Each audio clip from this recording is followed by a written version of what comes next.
Now they're down, they're even here. Not down one, but even. But Minds and Point should really shut this down. Chio! Ah! Chio just goes. He just rotates. Wow. And they're just trying to stall Point with Lip and the teleporter.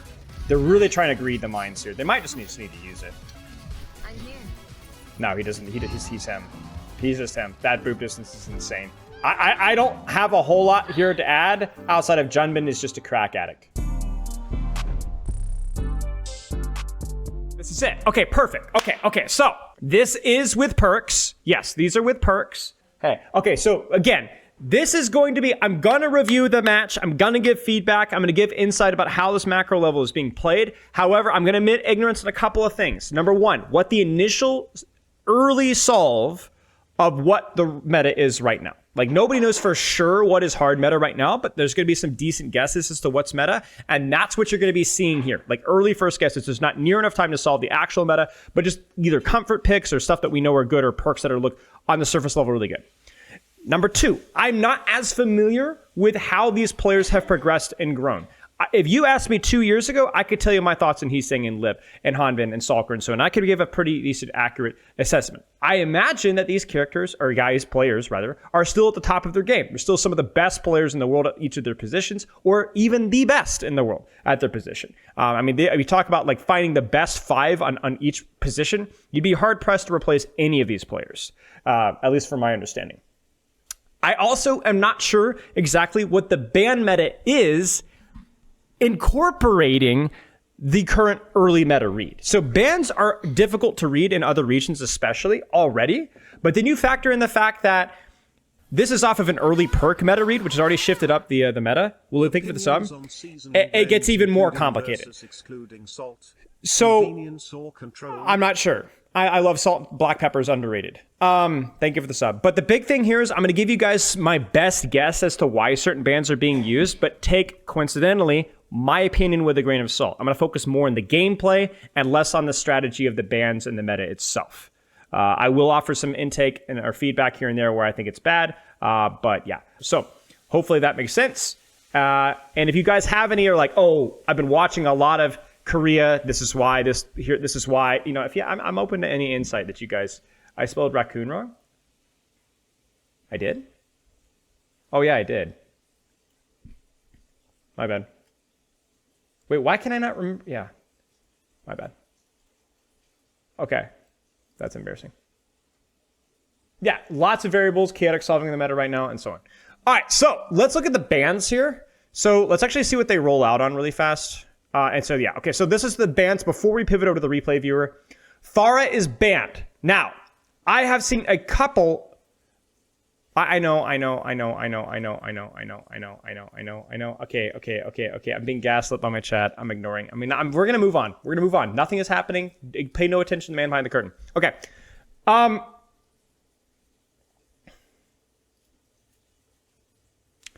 can't believe this. This is a new low. Pharah is banned. Lijiang on Night Market and Lijiang on Garden. I have seen Pharah being played. She's benefited a lot from the perks. He was already a relatively strong DPS, and she's good for the map, okay? So Falcons probably, like Raccoon bans Pharah probably because they have their own meta read, and they prefer to not have to deal with Stalker Pharah, which could be quite annoying. Oh, the stream title. Oh, you're right. I'm sorry. Stream title. My bad. Holy crap. I spelled it right and spelled it wrong and then spelled it right. Okay. So Pharah is really good. And teams are Crazy Raccoon. Maybe it's not so much that maybe he's saying can't play Pharah as well as Stalker. That may or may not be it. It may also just be that Crazy Raccoon has a strategy that they want to play that they could do better than Team Falcons that demands banning the Pharah. Now, this map, Pharah is not a factor. It's not very good in this map. Don't worry about it. Malga, again, probably a similar read where they don't really want to take Amalga mirror.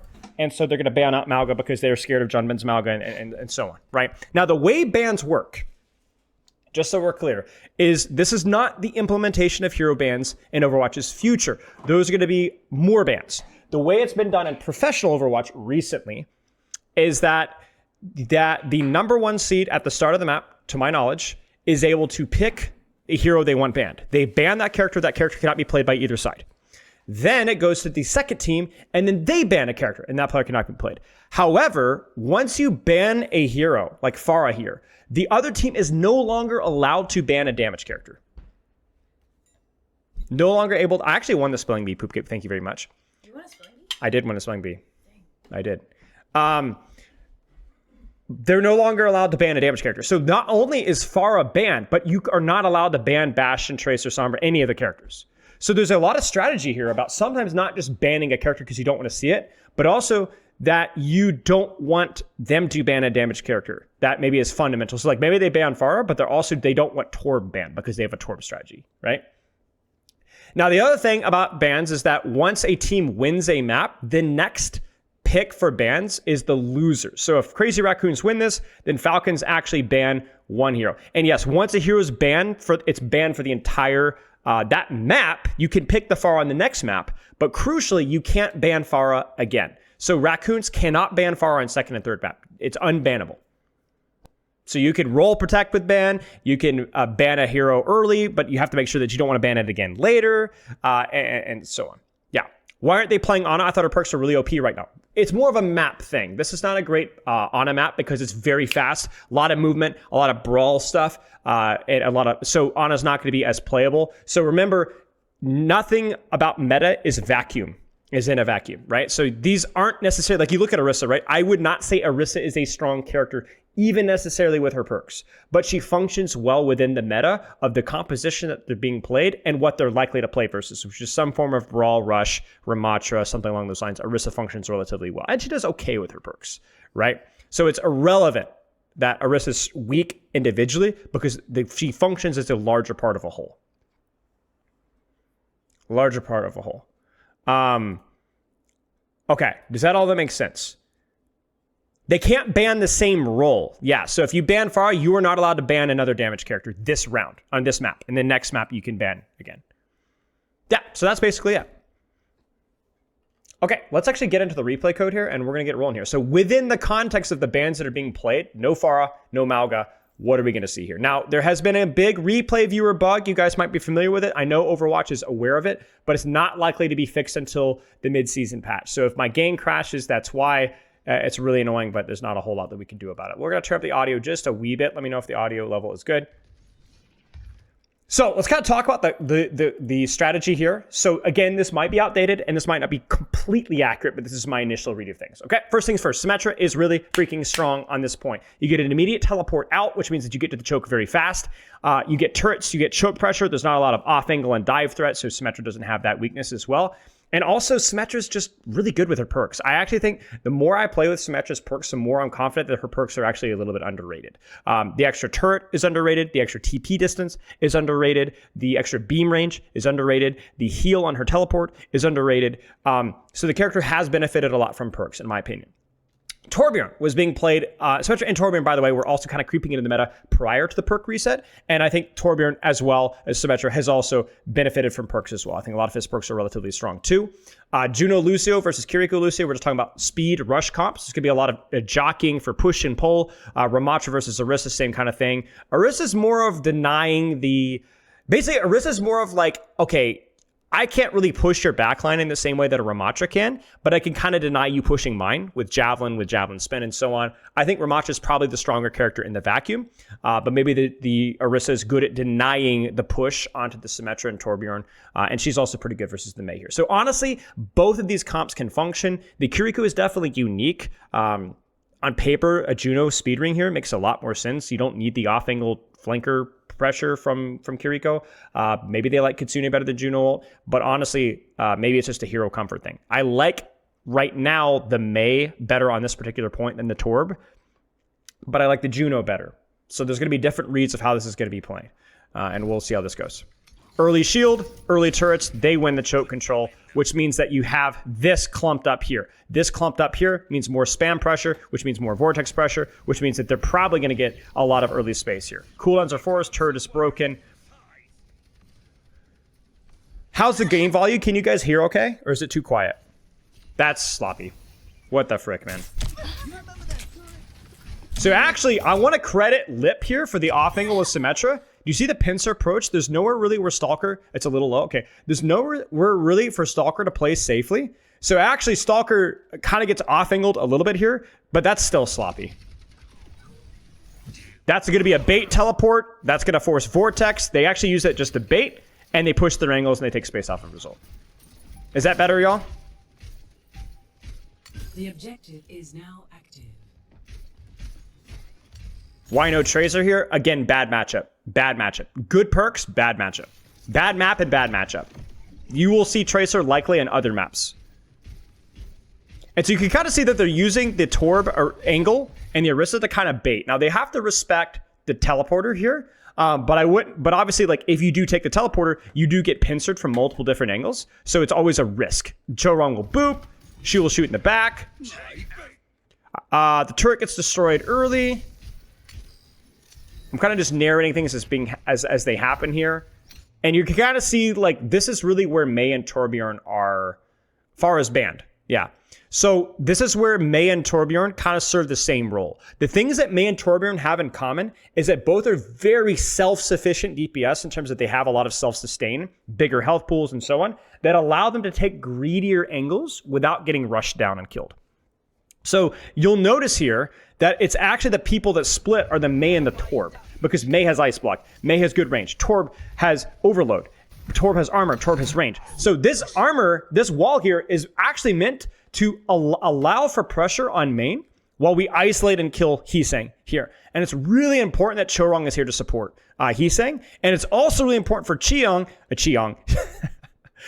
to support Stalker on this angle and push out Heesang here. So there's a lot of really, really, really high level stuff in terms of this execution. I'm surprised there's not more. Yeah, you see Chorong there, and Chio is a little bit late. It's a little late from Chio, but Chorong is there right away. Put them in. And so that ends up allowing them to, quote unquote, win the angle trade here. Stalker is actually forced out, and then they're able to push forward as a result. So we'll see how this goes. But I really like this. Proper, gets out with teleport, really close. But honestly, all that being said, still feels like a relative win for Raccoon here. You gotta be really careful with Symmetra versus Ramattra. They need the pocket there. Yeah, Lip gets too close. Lip gets a little too close here. So one of the really nice things about Ramattra versus Sem is with Nemesis form, Symmetra has to be so careful. Symmetra has to be so careful because you can just Nemesis form, Vortex, whatever, and she just gets run over. And honestly, somebody in chat was asking earlier, why no Baptiste? This is one of the situations where Baptiste is really, really good. Where you can just hard pocket a static DPS and allow them to do whatever you want. With Lamp here, this Ramatra's in serious trouble. He gets javelined, he cancels his block, and he gets run over. Lip needs to play his corner mirror. He needs to get more respect. This is just sloppy from Lip. I like the setup overall, but I don't like the execution. Shu just doesn't have the pocket there. Now you could say, where's the speed ring? And that I would agree with. I think that absolutely we could see, I mean, it'd be risky, but I think aiming for a speed ring here to help Lip out would be really useful, but also Lip has to control his space a little bit better. All ranks for bans. But that being said, there's still a good angle set up there. Like, honestly, if you look at how Raccoons are set up here, like, this is really good space control, and they're going to get first beat. Not only that, but Junman's going to smoke Chio. Look at this angle here. I mean, that's crazy. Like, that's crazy. And Hanuman's going to die for that, too. Even with the through the Kitsune. Nice angle there from Heesing. I'm really liking Crazy Raccoon's use of space. Slight little off angles here and there. They're well tempoed with their pressure, Junman applying pressure, and then an off angle pressure at the same time. And even though Lip dies, Lip is kind of like the sacrificial lamb, right? Lip applies a lot of pressure, forces the response, and dies, but his team takes all the space as a result. Bap is also vulnerable to the same kind of thing, that he's very easy to run over himself, right? So Bap is very vulnerable to Symmetra Teleporter himself, right? Because he doesn't have that speed to disengage. Yeah, exactly. And so I hope you guys are kind of appreciating, like, the level of nuance and execution here. This is poor. Junman's got to be a little bit smarter with his setup here. With where his team is setting up, they're clearly not holding the choke here. So this wall is, like, really bad. That's going to be Speed Ring, Fortify, Javelin Spin, and then Simwall pushing off of that. Juno ult the catch, but honestly, I want to see probably either a beat or a blizzard here.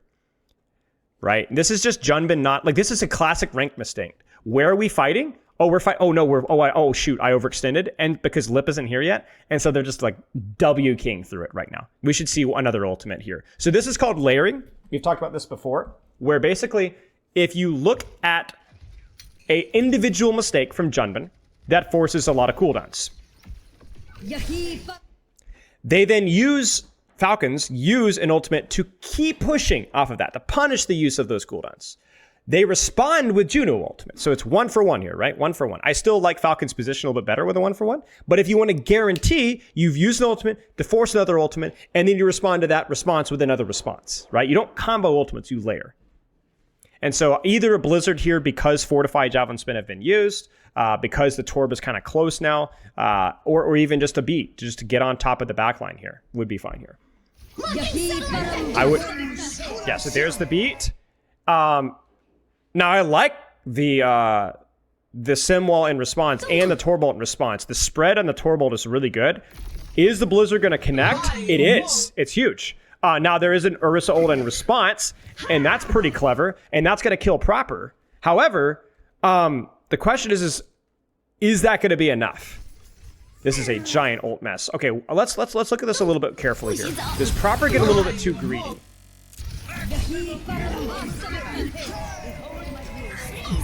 Yeah, that's a poor teleporter. That's a poor teleporter. That's a really, really, really, really poor teleporter. Okay, so one of the really important things for support and DPS players is in these very messy fights that you don't forget that they have a response. How many of you guys have played a ranked game, all in does Genji onto his Zenyatta, he pops trance and you die? You get what I'm saying? How many times has that happened? Right? That's a great example of not anticipating the response. You kind of get what I'm saying?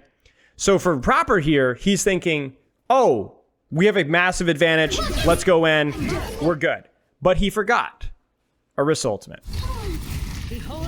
If he holds this teleporter until he gets put under pressure and then just teleports out when he needs to, he's totally fine. He's totally fine. The problem is he doesn't. He doesn't. And so now he gets screwed. If he has teleporter here, he's totally fine. Like literally completely fine. The problem is that not that he wasted teleporter for disengaging. He used teleporter for basically nothing. There was no offensive or defensive value for what he did. So there's nothing to do here. So this is a waste. Now Hanbin makes a similar mistake, I think. Where he's gonna I mean, this is good here, right? Oh, he doesn't even get beat. Simwall cuts off his beat. So yeah, I guess Hanbin, and maybe in the spirit of it here, gets a little bit too cheeky and then kites the wrong direction. But Hanbin at least has the excuse of, oh, I didn't get beat. I get split off from the Simwall, right? But really, it's inexcusable for proper to die here, right? I mean, even here, like you could probably take the teleporter with your Symmetra as part of the Orisa ultimate. There's plenty of time to get out of the Orisa ultimate. Plenty of time to get out of the Orisa ultimate, especially at this level. Yeah. Yeah, Pro Overwatch is really, really, really fast.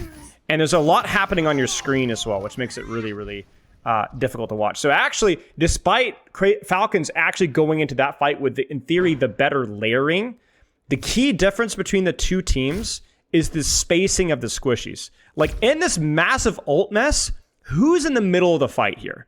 Look at Shu. Look at Lip. Look at Choron, right?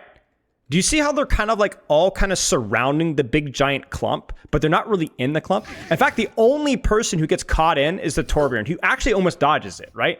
Whereas if you compare that with, you know, Hanbin or Stalker, right, or Proper, these guys are in the clump. These guys are in the mess. They're in the mix, right? And so they get caught up in the Torbolt. They get caught up in the Orisa ultimate. They get caught up in the Sim Walls, right? So they push without an expectation of a response. And once again, I think the angle control, the spacing, the patience from Crazy Raccoon really pays off. And they had no business winning this fight.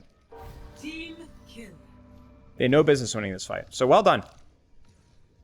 And that's a fight that, you know, Falcons should win that. That's 4 ultimates versus 3. If you layer that properly, you should win that fight. That's also where something like Torbolt could be very useful. What the heck, man? Oh, no! Okay, well, we found our bad spot. I think it has to correlate with when people are selecting perks. All right, hang on. We knew we were going to have to deal with it. The problem is it's not every code. It's only some codes. It's not every replay code. Yeah, we'll look at their POV potentially and see if we can figure it out. Yeah, you can't skip through a code. You have to sit there very quietly.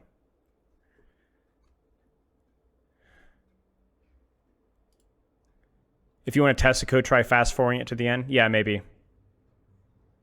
No, it's not. There's no consistent output. It's basically moving in the replay code will do it. Whether it's manual skipping with your mouse or where's the code here? Or skipping time segments. Anything can do it. Anything can do it.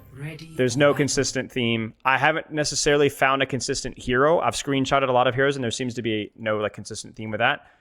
So what we're gonna do is we're gonna very cautiously. One more.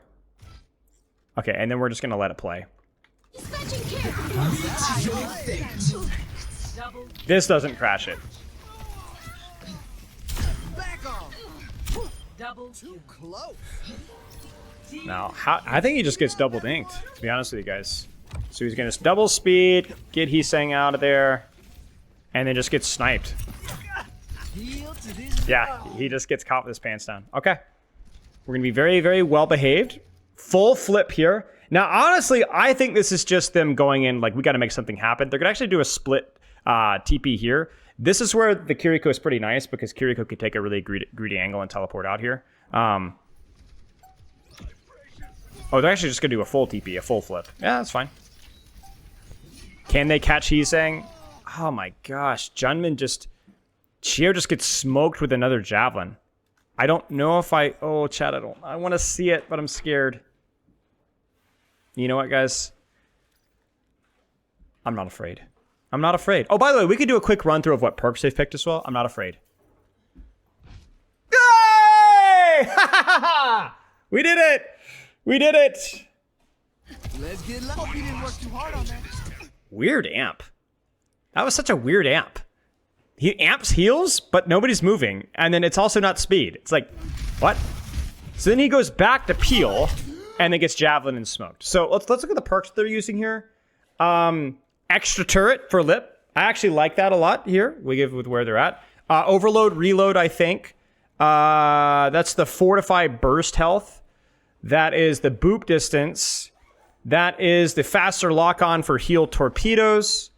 That is the extra teleporter range with proper. That is the not extra wall distance, it's extra primary fire range.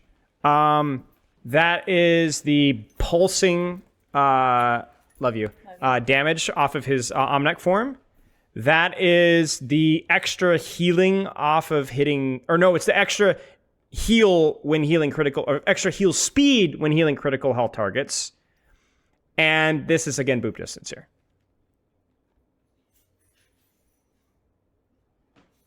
Yeah. Okay. Cool stuff. Again, Lucio gets caught in the crossfire. Junmin with the javelins is just insane. Junmin, like, it's just a free fight win. Not even necessarily a free fight win guarantee, but the fact that they even have a chance here is crazy. He just needs to connect with Shu and they're okay. Heesang gets caught with his pants down. Him dying there wasn't that big of a deal. Like, that was kind of inevitable at that point. I'm surprised that Crazy Raccoon didn't at least try to disengage that fight. It felt like they had a perfect setup to, and they just didn't. Like, I'm going to do it.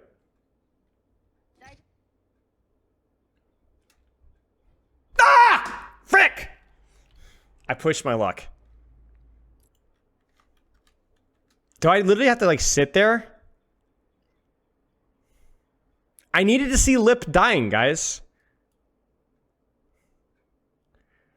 I flew too close to the sun. Oh, shoot. But, like, I have to see Lip dying there. I feel like we're going to have to, like, rethink how we look at replay codes. Like, we're going to have to go, like, very slow. Not just in the moment of, like, skipping around. But also, like, I can't go back and look at things without, like, taking the immense risk with some... Like, I actually just have to be like, yeah, Lip died. I don't know how he died. We'll never know. Ready for Maybe we just like use like the YouTube VOD occasionally, you know, like skip over, you know, find the equivalent time in the YouTube VOD.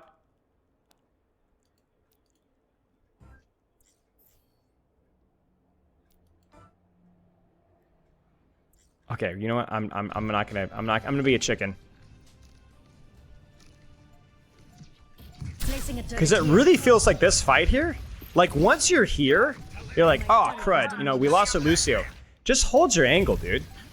Like maybe this was communicated, but I don't understand this at all. Like right here.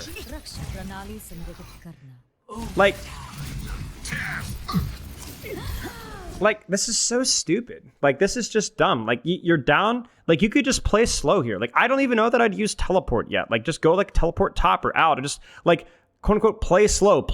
They have the cap point here. You know? Why would you just throw your teleport and then not even have any intention to use it? I don't know. I've been really unimpressed with some of the setups with some of the teleports here outside of the really basic stuff. Like just the Symmetras just simply respecting the enemy tank or playing their life. Just feels like really sloppy here. Like just again, why are you forcing the kill? Hanman is blocking. You're not going to kill him immediately. It's not worth the risk, right? It's just dumb. Right, maybe for Chorong, but then why wouldn't you take it? Or why wouldn't you hold the corner, you know? I'm not sure. I don't... Torb is kind of meta, situationally meta. So this just feels so... it's like such an unearned death for him. And then also the speed ring is used, so now we don't have speed ring for Junbin. I don't know. I've been not impressed with the Symmetra play from either Symmetra so far. It's been some questionable decisions, dying for no real benefit. No way, Chorong. Okay, yeah. Which is such a shame, because Junbin really kind of handed them an opportunity there.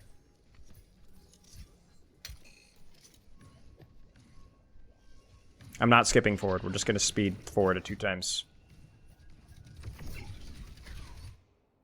Like, why are you teleporting this? Like, what was the intention with that teleport? You have the extra turret, sure. But why teleport at all? Why not hold an angle and have teleport for yourself? Why not walk forward and then actually do a fake teleporter that's in the middle of the enemy team? That scares them, right? Like the thing is you don't have to use a teleport. You could place it as like a big meat shield, like a distraction. Like, oh, look at the teleport, right? But this isn't distracting anybody. There's no intent. Nobody gives a rip about this teleporter. You know? This is so bad. This is really, really bad. If it's for Junbin to escape if needed, if that was the case, then the placement of the teleport would be entirely different. And also the timing of it, too. This is poor. So I think the play here is definitely to disengage an ultimate, right? They look at the ultimate bank and they're like, okay, we're so far down right now. But it was placed so early. And you can kind of see like the setup here, right? I don't love the turrets either. Mid-fight turrets just not as good when they're placed in that location. And I really like the way that, once again, I think the general setup here from Crazy Raccoon is okay. Kind of patient, kind of playing your angles, farming ult. I don't love that turret from Heesing. It seems kind of poor. That's much better. That's the type of bait teleporter that you love to see. You see, this one actually makes sense. This one's going to create a bit of a resource advantage. It's a distraction that allows them to walk forward or rotate without getting punished. We might see a dive here. Yeah, there it is. They're thinking about it. They're okay. How did Heesing get left behind? Heesing was clearly did not get the memo because he's freaking dead. Because I like that play there, but Heesing didn't get the memo apparently. And they really need to teleport out of here. They need to teleport out of here. Or yeah, they were like out. Okay, regroup. Chorong! Crud. Again, some of the movement here from Crazy Raccoon kind of lost the sauce. They look good when they're more static, but as soon as some of these movements and rotations, people are getting left behind. It's not the first time here. Early speed ring. I think they have the speed coming out of the teleporter too. But I don't really know why they speed ring a teleport there. Yeah, I don't understand that as much. That being said, they did farm their ults. The setup is good. This is pretty nice. We'll probably see like forcing the fight on point. Simwall really would like speed ring here so the lip doesn't just get run over. That's going to be Vortex. Doesn't quite connect on the Symmetra. There's Kitsune. We kind of need to see Juno ult, honestly, here. And Simwall, probably. Ooh, they're going to try to live it. And then they're going to respond. There's the Juno ult. There's the beat. There's the beat. So there's the layering. We get the full layers. Now, the question here is, which team has got their spacing? I look right now, and I like Falcons spacing much better. I mean, this is classic Overwatch brawl on your screen right now. This is beautiful, okay? The question here is who's going to get blizzarded, who's going to get Orisa ulted? You know what I'm saying? Like, is Proper going to get caught with his pants down again? Is Lip going to get caught with his pants down again? Are we going to see a May mismanage her ice block? Is Torb going to get caught? Like, if you look here, we've got HP, teleporter. We've got HP, teleporter. We should be good here. There should no be immediate deaths here. So we will see. There's the Blizzard. Blizzard is chucked in on the Symmetra. Symmetra immediately drops the teleporter, but gets booped. Orisa ult is used, but Proper actually manages his spacing. Holy crap. Now the teleport is actually a little too far, but we might have both Symmetras that actually have a functioning brain cell now. So that's great to see. Lip doesn't quite make the teleport, but I can't blame him. This is just a great play from Chio to boop him away, right? He at least tried to do the right thing, and Chio gets caught. That's a mistake by Chio. To be fair to Chio, there was also Torbolt that he was being pulled into as well. So this is actually a pretty nice combo from Junbin and Heesang.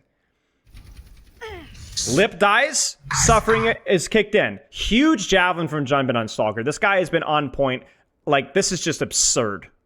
Like, it's actually just absurd. You've had so many fight-winning javelins. Ooh, they don't get the kill, frick.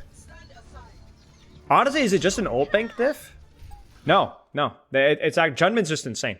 Junbin's just insane. They split the point enough. He gets his one.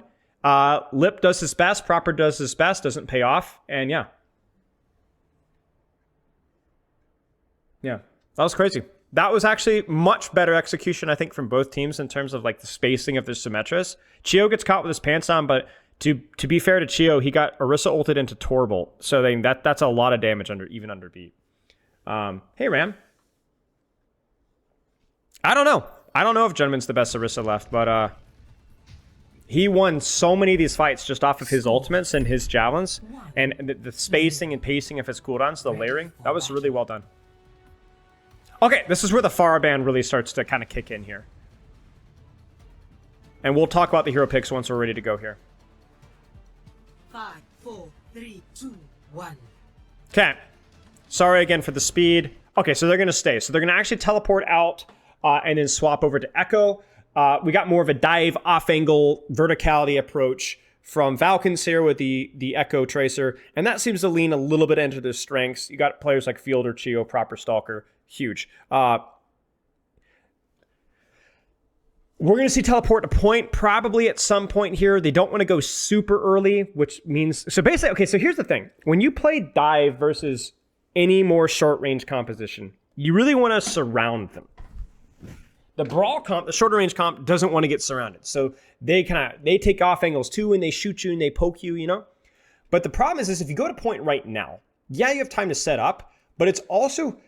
gives time for Falcons to set up. They get their Echo on the flank, they get the Lucy on the flank, the Tracer on the flank, the ball gets a perfect rollout. Whereas if you stay here and shoot, they're like, oh, you don't let them set up before you go to point. So you poke, and the last second you teleport to point, and then you cap point immediately. And then the timer starts to check. The timer starts to tick. Where the longer that you control point, essentially, the less time you give them to set up a verdict dive, essentially.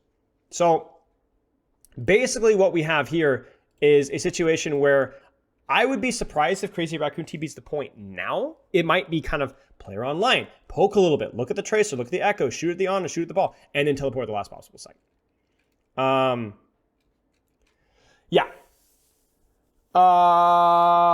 Yeah, and then the punch concept, right? Occasionally jabbing out and putting pressure on the Echo Tracer. I think this is a skill matchup for both teams. I think optimally played, just the old economy of Mines, Nano, Copy, Pulse Bomb, really strong. Simwall, Torbolt, Orisa, those are like nice and all, but I think like if it's really optimally played, it's really hard to do so. I think it can be very hard to deal with Echo as a flyer. It could be hard to deal with Wrecking Ball mining on point.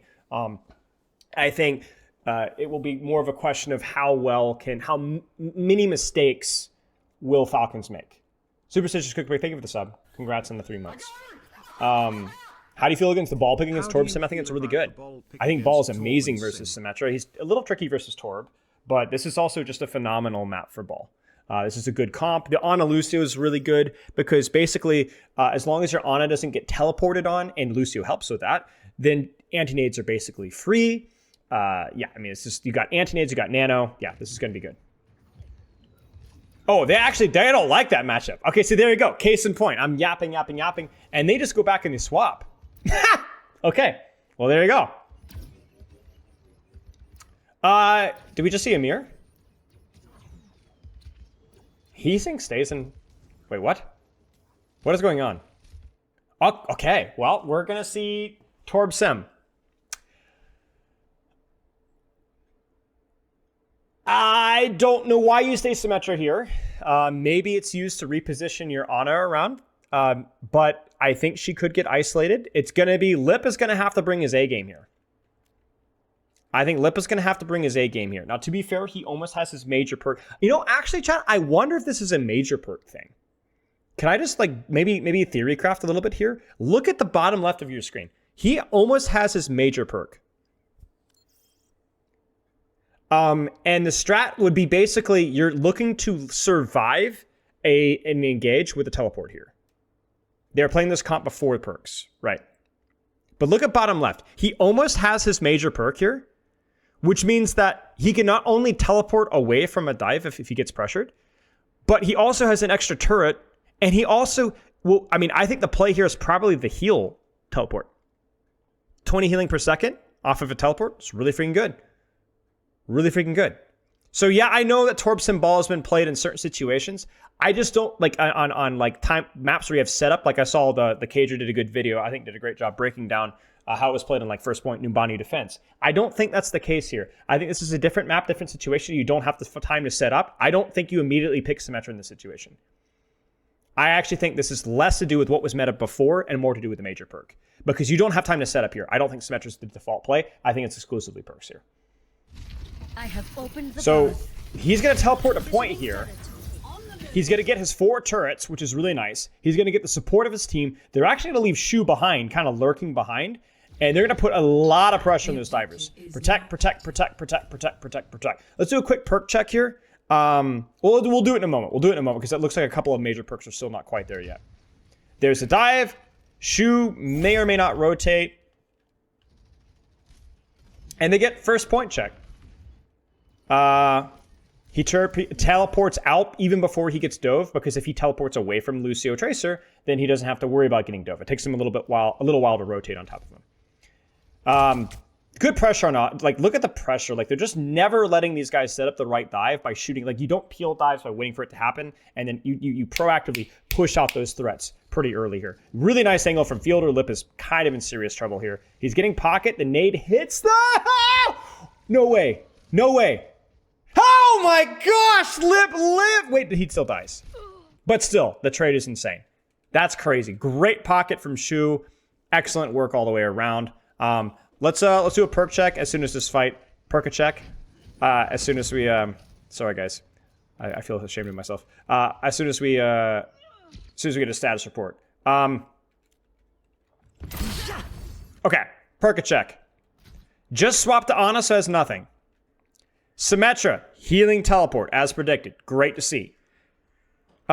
He's, I think, got the distance turret, which makes sense in this matchup because you're going to be placing them mid-fight, I think. Oh, yeah, this new emotes. I should update Twitch stream. Hang on.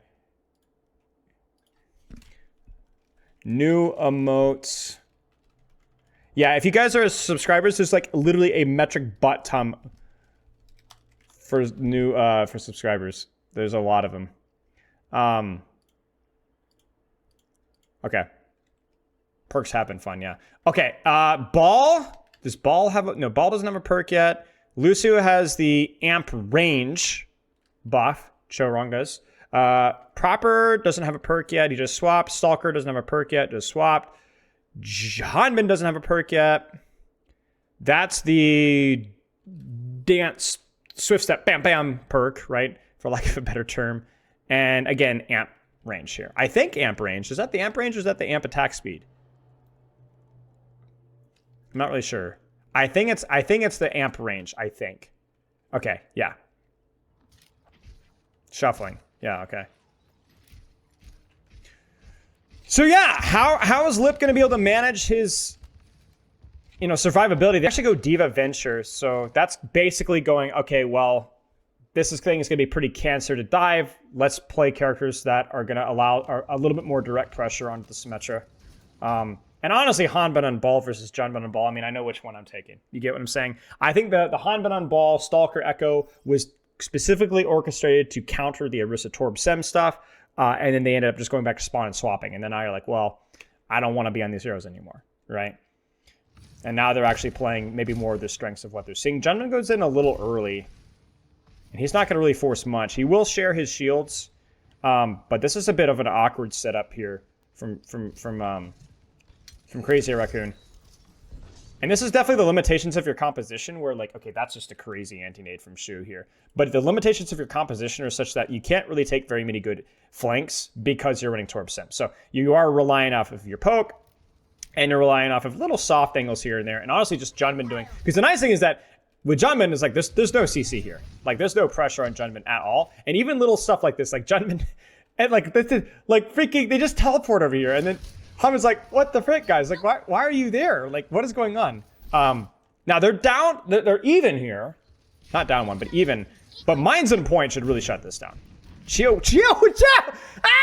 Chio just goes. He just rotates. Wow. Minds and Point, if they even need it. And they're just trying to stall Point with Lip and the teleporter. They're really trying to greed the Minds here. They might just need to use it. I'm here. No, he doesn't. He's him. He's just him. That boop distance is insane. I don't have a whole lot here to add outside of Junban is just a crack addict. Why they swap Diva into Sim? Because Diva's really good versus Symmetra if the map is wide open. She doesn't need to play around his... Like, she has not interacted with the beam basically at all. Diva's good in this map. Symmetra only does relatively well versus Diva if the map is super compressed. And now Junman's got his freaking perk. Junman's got Pack Rat, which is definitely the play. You get that extra healing.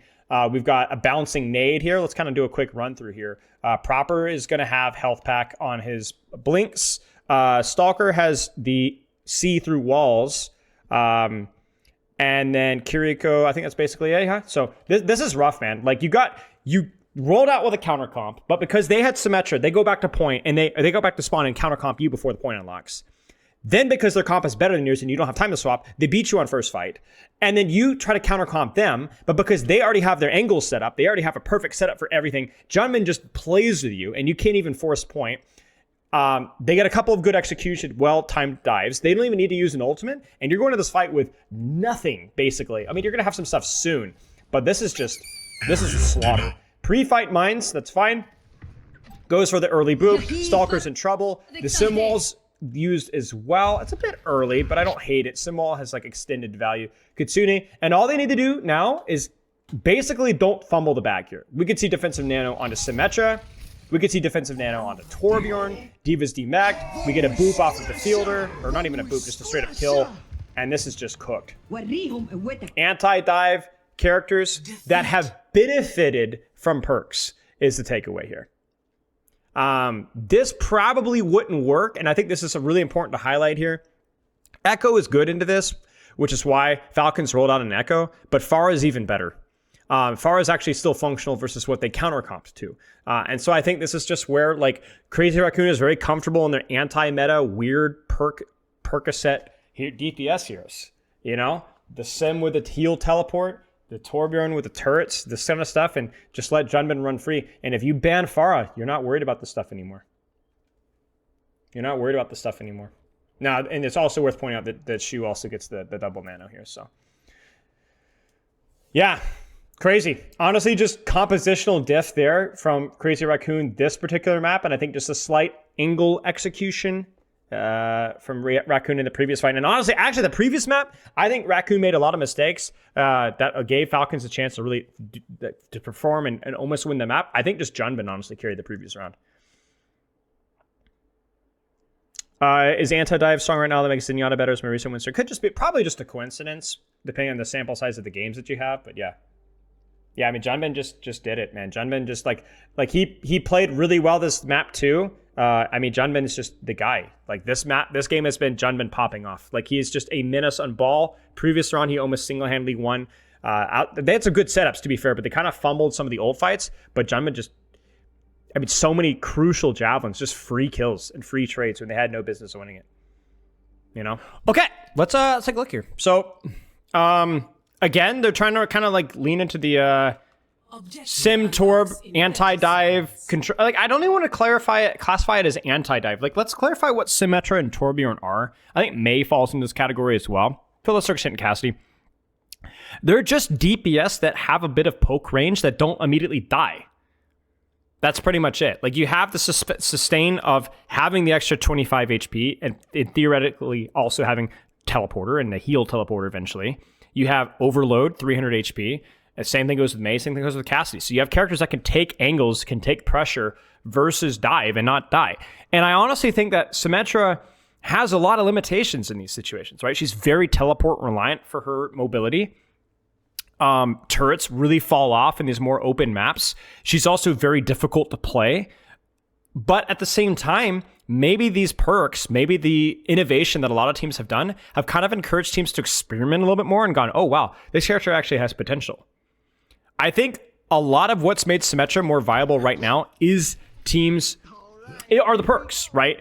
But at the same time, I don't think it's all perks. I think it's just they've been encouraged to experiment more and they've gone, oh, wow, this is actually, maybe this has potential here, right? And you could say bans as well have encouraged that too, because, you know, you're not just like right back into a Malga or a hard Winston dive or whatever. There's a lot more variety about what's being banned. So playing characters that are individually strong can also just be useful, even if their synergy isn't perfect. People were picking Symmetra Tor before perks, so that's what I'm saying, right? People are just experimenting a lot more with this stuff. So basically, we've got Kiriko Lucio, Torbjorn Symmetra. We got DPS going to be taking wide angles and getting support pocket. I like the Kiriko here on this map because of how big the map is and how valuable teleport can be. And we're less likely to see a very static playstyle with how things are set up right now. And with the Diva on a Lucio, Pharah Sojourn, it's kind of similar where you have characters that could put out a lot of range pressure like this. Like the Symmetra Torbjorn, excuse me. But the difference is that you have more punching power, more poke pressure, but they are more fragile.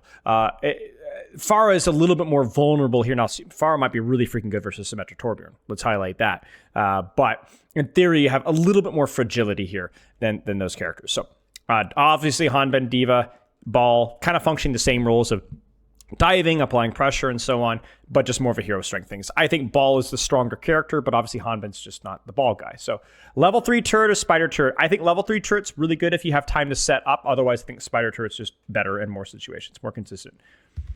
All right, let's see how they take space here. Okay, so he places turret back behind here. I don't love that turret spot. I would have much preferred a turret spot like, you know, here, you know, or even here. Like, I think this turret spot, waiting for a commitment here, would be really good. Like, when you're playing versus Pharah, like, you got to be way more sneaky with your turret placement, if that makes sense. Like, you're not going to get pre-fight turret value versus a Pharah. Never happens. So, early teleporter, I don't understand that teleport, to be honest with you. I guess there's a little bit of resources for us, but I would have preferred something a little bit later. Junbin does get slapped. I like the space control. Man, the space control from Crazy Raccoon is really good.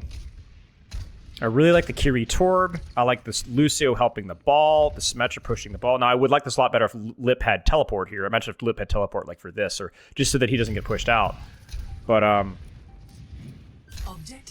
you know, Symmetra kind of, Lucio kind of married because Lucio can kind of deny any immediate pressure. Wow, too wrong. Almost gets fricked, but he's okay.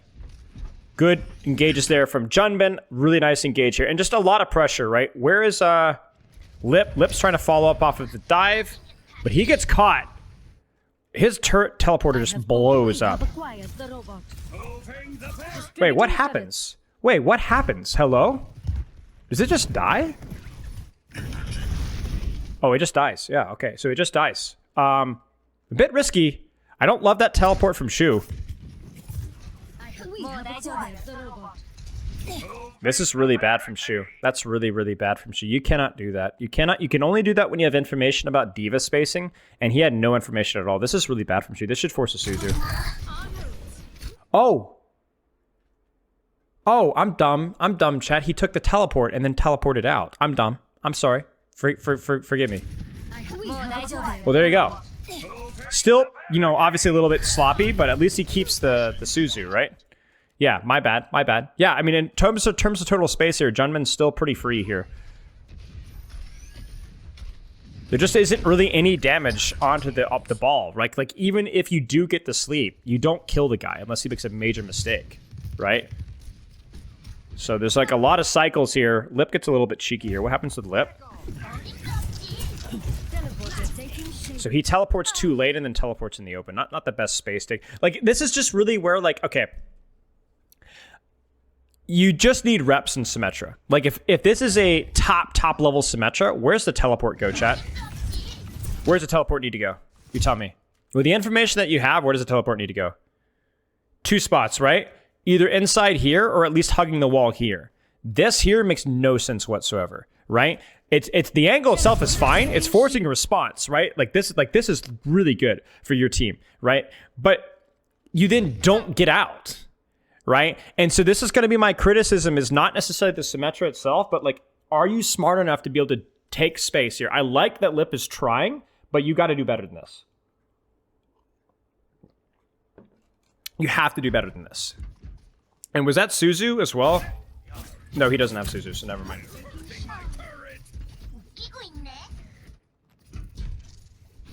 So, honestly, pretty good response. Like, at least good punishment of mistakes by Falcons. Like, they haven't died to ball. They've allowed proper... So, just as much as you've allowed the Symmetra Torbjorn to take angles and put pressure, proper eventually is going to hit a shot, you know, if you make a mistake. And so, yeah. Okay, so they're going to swap Echo Tracer. I think that's fine. More of a matchup map advantage for them. And we'll see how it goes. I still think Pharah's playable here. Like, I think especially with you get some of those perks kicking in, she's just going to need a little bit of help. I really like this rotation. This is really cool. Using that Lucio speed, full flank, full flip. This is scary. I'm going to turn off the overlay so you guys can see here. Juno and Malga, or Juno and Winston were banned here. Slam hits. Shots are clipped. Excellent matrix there from Hanbin. Defensive anti-nade, defensive nano. Pharah's going to go in. Should get the Lucio, should get the Echo as well. Does get the Echo, and yeah, good catch. Really good catch. I think my only major nitpick here with the Falcons dive here, or the Crazy Raccoon dive, is I just feel like Shu's very late. And then obviously when you use cooldowns to dive, and then you don't have really a response at that point in time. So like, Shu feels like he lags behind this rotation so badly. Yeah, so Shu lags behind.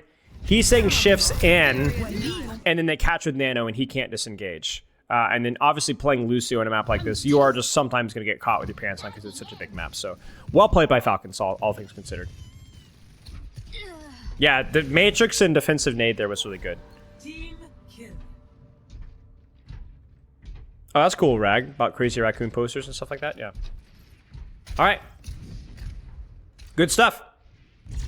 Now, perks should be coming online here.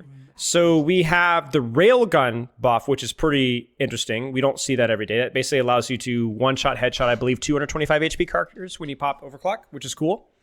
You have almost picking a perk here. Chat, well, what perk would you pick with Pharah here? Let's try and pick it. What? It's the shield health, and what's the other one? What's the other one, guys? What's the other one? What's the other minor? Why can I not remember the other minor? It's shield health is the one. Oh, it allows you to one-shot 250s. Nice. Oh, moving barrage. I don't know which one would be more useful here. Shield health is always nice, but especially when you're running like an Ana Lucio. But honestly, moving barrage is really nice too. Probably barrage, yeah. I'd say probably barrage, especially considering that we might not be staying Pharah after this. Diva, I think it's pretty much always the shield health one. Sleep Dart slow here. Fielder, why is Fielder choosing Sleep Dart slow, chat? There's a very important reason. Remind me later too, see. Good question. I think the sleep, it's for the ball. Exactly. The slow for the ball is really nasty. Boop distance here. Again, that's kind of a no-brainer. We haven't seen perks with these guys as yet. Junman will probably be choosing Pack Rat as always. And Shu is... Yeah, we're not even close yet, so we got a little bit to go. Pretty tough fight here. I mean, this is a big lead. And the thing is, it's like you hate to be on the quote-unquote better comp, but be so far behind an old economy here. And I really like the awareness. Like, it feels like there's no surprises. We're aware of what's happening on the left. Stalker's aware of what's happening on the right. Hanman's still applying cart pressure. Like, there's no surprises for Falcons, right? They know that they don't have as flank heavy of a comp, right, with the Pharah and Sojourn versus Tracer Echo. But there's no surprises here. There's no surprises. Pressure on Junman early from Stalker forces Junman out. That's actually pretty impressive, right? Like, this is not like a Symmetra here. Look at these rockets. He must have hit a nice concussive last year, I think. That's my prediction.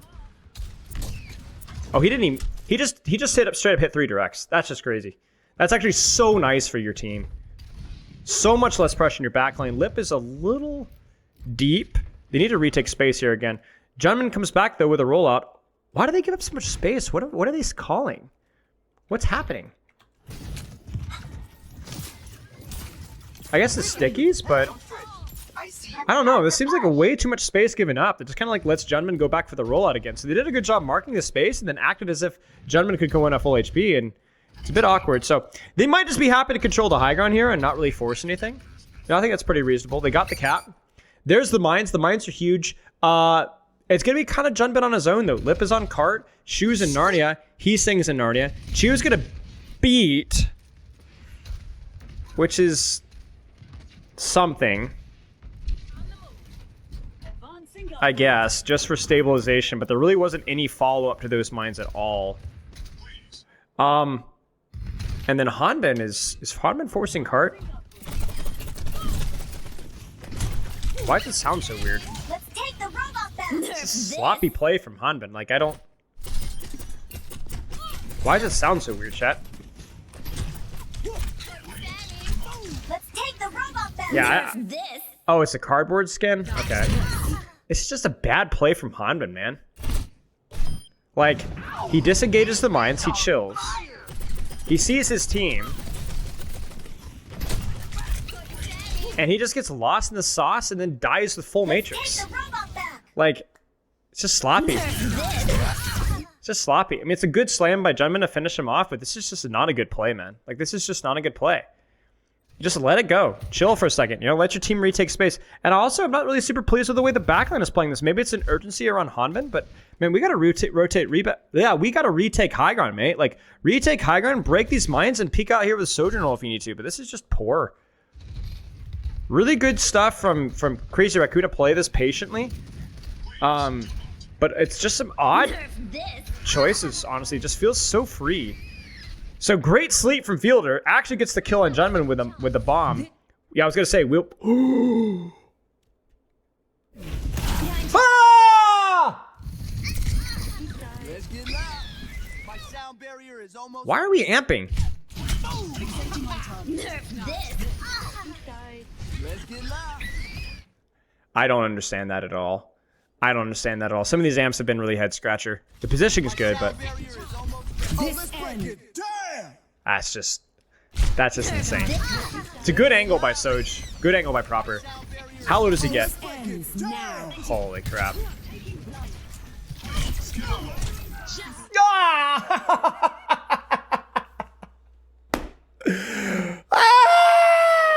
No! All of that for what? And I guess this would be a moving barrage here. Yeah. Jeez, that moving barrage is like so good. That is a backbreaker for Crazy Raccoon.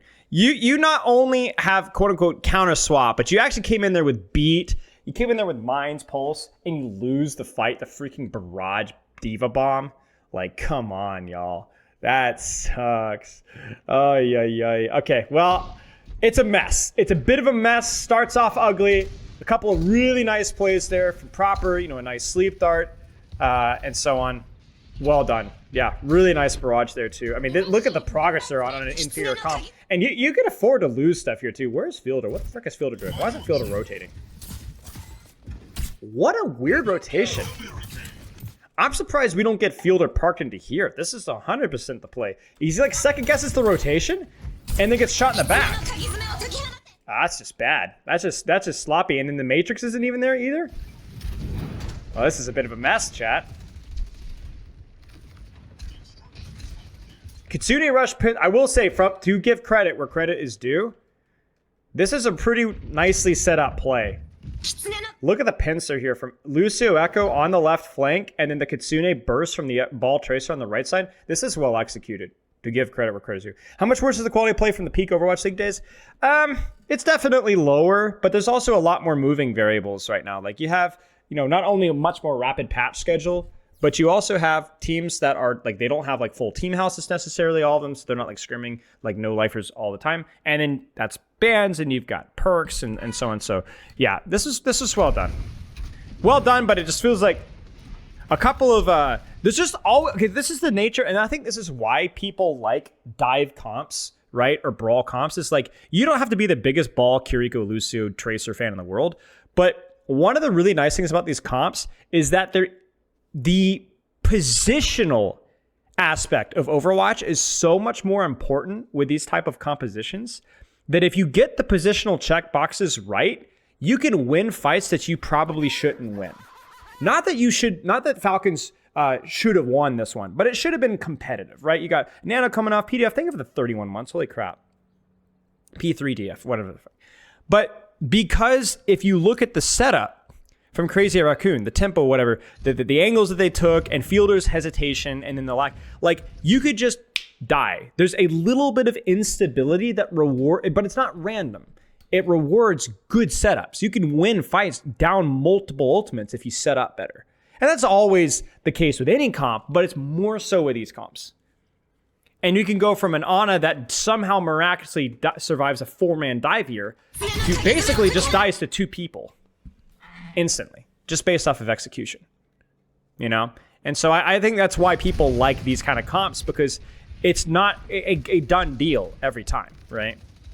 It's not just, flashy and fancy, and it's also just, it's satisfying to watch set up creative angles and approaches that there's just more variety. It's not just all about the ult push and pull. It's not all about the layering of the first fight kind of stuff, or the first map stuff. Enemy forward spawn room deactivated. Yeah, so they're going to swap over to Sombra Tracer. Sombra, I think, is really good in these comps, but very hard. Very hard. Permanent stealth, or not permanent stealth, but like unbreakable stealth is really useful, as is Hack and Virus. And Sombra is nice, but it's just hard. A little bit of early pressure there. Lip gets cleared out. And I want to highlight something. This is kind of what I'm talking about, like the creativity. The reason why Lip loses this duel is he's getting off-angle support. Like, he's not getting off-angle support, excuse me. Chorong is, like, not really sure. I don't really know what Chorong is doing here. I think he's thinking... I mean, he has to be careful. Like, Sombra Tracer is scary, but obviously there's not really a lot of pressure. And look at the space, man. Like, look at the pincer approach. Stalker's lurking on Heesang. Hyman pushes pressure from here. Tracer on a swing wide. Yeah, Ana's a bit vulnerable here for a moment, but then Lucio arrives. And so Shu teleports in. Does Shu have the perk? He doesn't. He might be screwed, y'all. Oh, he just avoids. Okay, yeah, I mean that's terrifying. Like, that's terrifying right there. Lip Tracer's not elite anymore. Lip Tracer was never elite. Lip Tracer was good. It was good for a hit scan, but Lip Tracer has never even been in the top 10, I would say. Maybe at times it has been, but like maybe top 10 is a little too harsh, but I would never have put Lip in the top 5. Never. I don't think at any point in his career. Maybe results-wise, but not individual. Like, he's just not a great Tracer. It's fine. It's good enough the fact that they can even consider playing Tracer, which is really impressive. Adaptive circuits engaged. Good Nano, good catch Nano, really nice setup. And this is kind of what I talked about, right? Like, you wouldn't immediately say Nano is always better than Echo Copy, especially when they don't have the Nano perk yet. But when it's set up like that surround, you just immediately force recall, and then you're just cooking. No, Ana doesn't have double Nano yet. How bad is J3 Tracer? I mean, compared to what? Come on, brother. Come on, brother. No Spilo on her. Even the pros, you know? Even the pros.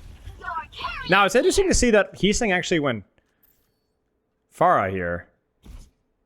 I think Pharah probably feels a bit better than Echo, I guess. Like, you're like, okay, still very squishy, but maybe there's a bit more reward for the risk.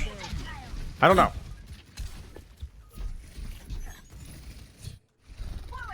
Good marking from Sombra, Tracer, Lucian. Again, they can kind of park it. They have the push advantage here, so they could just park Hanbin on cart, shoot, and just mark their angles, and they're okay. Compared to this Lip guy, I mean, Lip is significantly better at Tracer than J3. I don't think that needs to be clarified.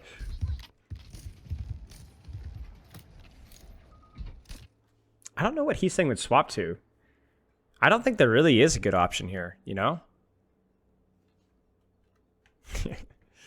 All right, Chio. Is Chio asleep at the wheel? Nope, Chio's no sleeping.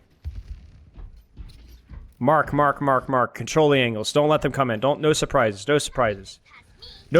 Mark. We hit the sleep. He's saying, and this is really where you like the Pharah, right? Where it's like, you know, you can't Matrix both Tracer and the Pharah. This is like the moment of truth here, right here. Get Matrix. Oh, but not the pulse bomb. That's exactly what we talked about. Nice job. Really good. That's a really well set up dive from Crazy Racoon. Beats used. Wait. What? So they're gonna beat push, which I like. Mine is used on top of that to try to counter that. And as long as these things remain even and Shoot gets out, it should be okay. Shoot does not get out. BMO, thank you for the sub. Hey, Because you need to be used sooner, I think. But either way, still winnable. They need to get Hanbin. Hanbin gets the shields perk. Almost gets the direct on Stalker. They need to catch one of these flankers, and it needs to happen now, otherwise they're kind of cooked. Honestly, just some nice layering from both teams there. On a scale of J3 to Prophet, how good is Lip Tracer? Halfway. So I think Echo is better versus Pharah, but Pharah feels better versus non-Pharah. Do you kind of see what I'm saying? So that's ignoring hero stuff, but like Echo is really good at shooting other flyers, or the other Pharah out of the sky. But if you get hacked, like you're kind of just dead. Right? Like, she's very reliant off of her stickies to be able to duel effectively, and Pharah's not. And also, Pharah perks are really good. I think better than Echo's, yeah. So, you got a kind of a pickle here. We need to find a way to beat engage this at some point, potentially, but then you're going to go into EMP, you're going to go into Nano, and this is where, like, if we're playing a Brawl composition here, something without this much map control, Crazy could be screwed. Like, they would be screwed. Like, there's no way you can win this fight. But now you're like, well, maybe we could get a direct off of Sombra and maybe punish your Translocator. Maybe my Curie will hit a headshot. Now, it could go both ways, right? Like, maybe they could just hit a hack. They clear ball out, and then they're just going to go for backline. But if Choron can live, and Choron can, and so then now Chio's exposed. Chio, there's the double Nano. But if Heesling can... Okay, so here's the funny thing. Heesling is allowed to die here. Hey, Jolly. Heesling is allowed to die. Heesling has done his job. Heesling has gotten reward for the risk, right? And so, yeah, Heesling's going to die here, but that should mean that we get a trade here. So let's see what happens. Hanbin should get DMAC. There's the ball. There's the HP share. They're actually going to beat that. There's the bomb. They need to get the kill, and he gets the kill. Now, does Hanbin have the overhealth? He should. nerf this. He doesn't. Yo, Questron, thank you for the raid. This is a trash can.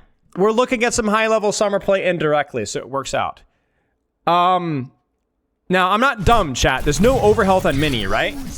He has the bigger range on Remake. Oh no, he does have the overhealth. I'm dumb. I'm dumb. It just melted fast. Gotta fail. And it almost works. It almost works. So he picked the right perk. They just outplayed it. He outplayed it. I respect it. He almost got it. But yeah, this is exactly what I talked about. He's saying earned his death here. So let's see what happens here. 4v4. But honestly, trading a tank for a Pharah is not a bad trade here. Let's see what Stalker does. ¿Qué onda? It's a nice hack. A body block, boop, and the Transgator. I mean, that's just massive. Poor Junbin. I will say though, I think Junbin went too early. I did see that, Questron. I did see that. That is huge. It's situationally huge, but it is huge. This is a question of timing. This is just poor timing. Like, I think like we've consistently seen this with Junbin, where he is willing to go early if he sees the engage that he wants. And some situations, it's been fine. It was fine in Lijiang Tower because there was really nothing to bother him. It was even fine here early on the first couple of fights because there wasn't really anything to punish his... Like, even the sleep dart, they just didn't have the damage for it, right? But this is where, like, this is not... By the way, this is not the first time Junbin's done this. Junbin has engaged like this consistently, going in very early ahead of his team, forcing resources and getting out without taking minimal losses, right? Ana, Sombra... You can't do this anymore. You're much more reliant off of your team's pressure. You're more reliant off of your Lucio. You're more reliant off of your Tracer. And so Junbin deserves it. He needed to be a little bit more patient. I would probably set up top here with my Lucio Tracer, clear out proper, and then as your Kirikou can teleport up top, and then rotate from there, and then you're cooking. But Junbin just gets a little bit silly with it. And there it is. So this is not the... Junbin has made this mistake repeatedly and gotten away with it because of his mechanics and because of the composition he was playing into. No longer. Yeah, you can't do that. Do you go for the longer hack duration despite the range? I mean, this one looks like the answer is yes. No, is he healing hack? I think he's healing hack here. I think Stalker's healing hack here. So I'm not sure. It might be something that he's utilizing versus the ball specifically, but I'm not sure. Yeah, so I think he might be white hatting. Yeah. Chirong. But you kind of see what I'm saying? Like, this is more of what we want to see from the way that Crazy Raccoon is executing the dive. So Junbin goes in here and then gets marked. So he's out. Okay? So then you see he's still early. Like, he's still a little bit early. But at least Chorong is there to assist on the Tracer. And then Lip goes in to assist as well. And this is more of what you want to see, right? This is where you could feel confident that I'm not going to get punished. And even if I do get hacked, like a nice little pulse swim here from Lip. And like, there's follow-up here, right? Like, there's follow-up here. There's actual team play going on here. Yeah, they're both kind of awkward. I'm not going to lie. Good timing for Questron to be here. Oh my gosh, he's saying. What's up? Whoa. Justice reigns from above. It's just crazy how many more targets that you can shoot and how much more survivability you have at this level. You know? It's just insane. Okay, I'm trying to look here. What is Stalker cooking here? Taking care of you. I will be honest with you guys, I think this is a huge misplay. I think this is a huge misplay. I think that, like, you have the push advantage here.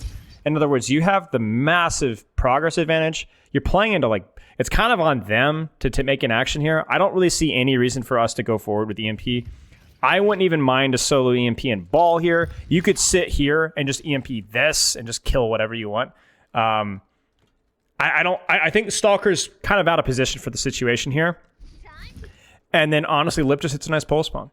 You know, but I think Stalker is looking for Pharah. Or Lucio, maybe? Catch you later. But, man, like, especially without permanent stealth, I just don't see the reason of reaching this far in. Dude, this is just, he's just a waste of space. You know? I don't think you have to reach that far. Like, this is the nice dynamic of Sombra, where you don't have to go backline if your angle on frontline is really effective, right? Versus their DPS, their tanks, and whatever. And you can kind of just EMPF of your leisure, you know? So I think this is not a good setup from Stalker, and he's honestly not there. It's not that he's not peeling his backline. He has to peel backline. But because of the map and the situation, he's not even pressuring the front line. He's just doing nothing, you know? You got to do something, man. Yeah, so there's still, yeah, exactly. It's like the Silver Sombra kind of roaming around and not really contributing anything, and it happens, you know? It happens. Enemy forward spawn room deactivated. So now we get a nice setup here. What is Stalker doing? I don't know about this EMP, guys. I don't know about this EMP. Enemy forward spawn room deactivated. Apagando las luces. I don't know, guys. I just don't like it. I don't like it. I'm not going to sit here and be like a hindsight Andy and say I like it because it worked. You know what I'm saying? There's too much counterplay from this. You're too far away. This could be reactively Suzu. This could be reactively teleported.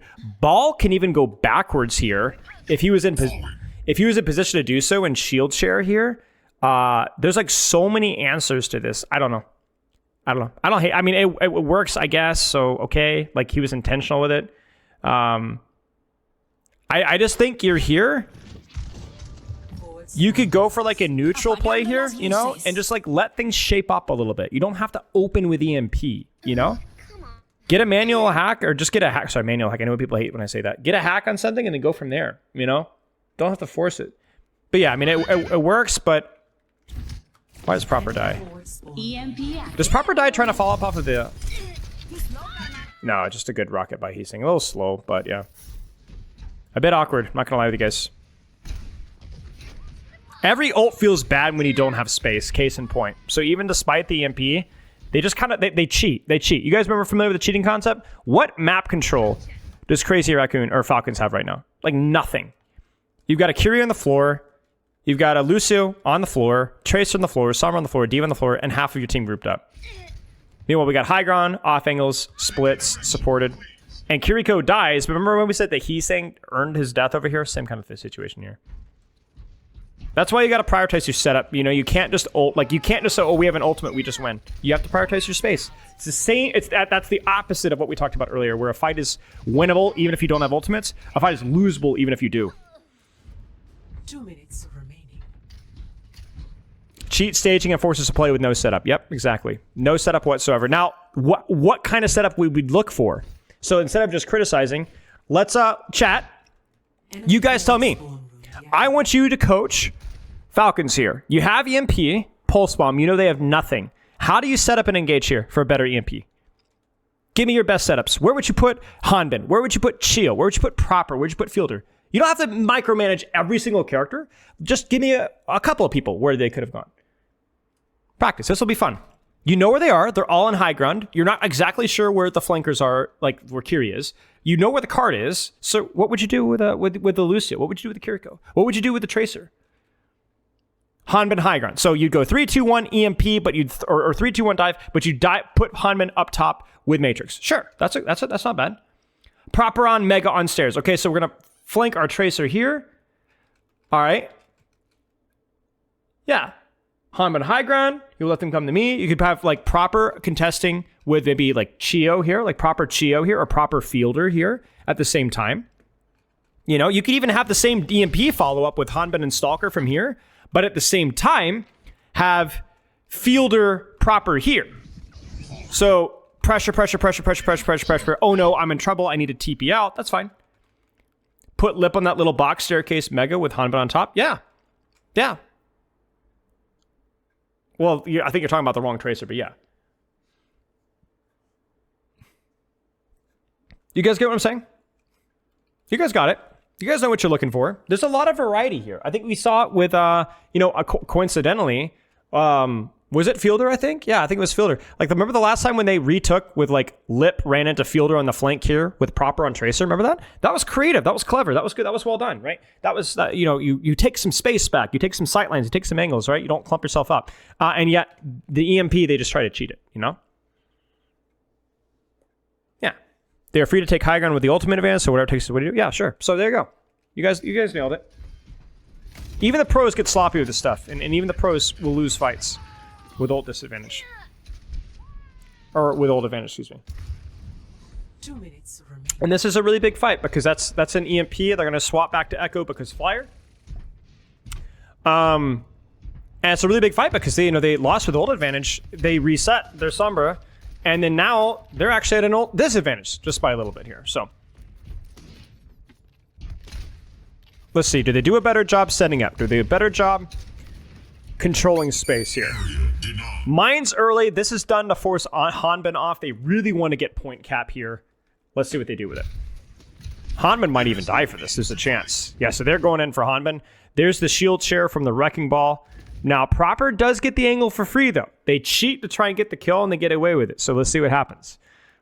Basically a pro, yep.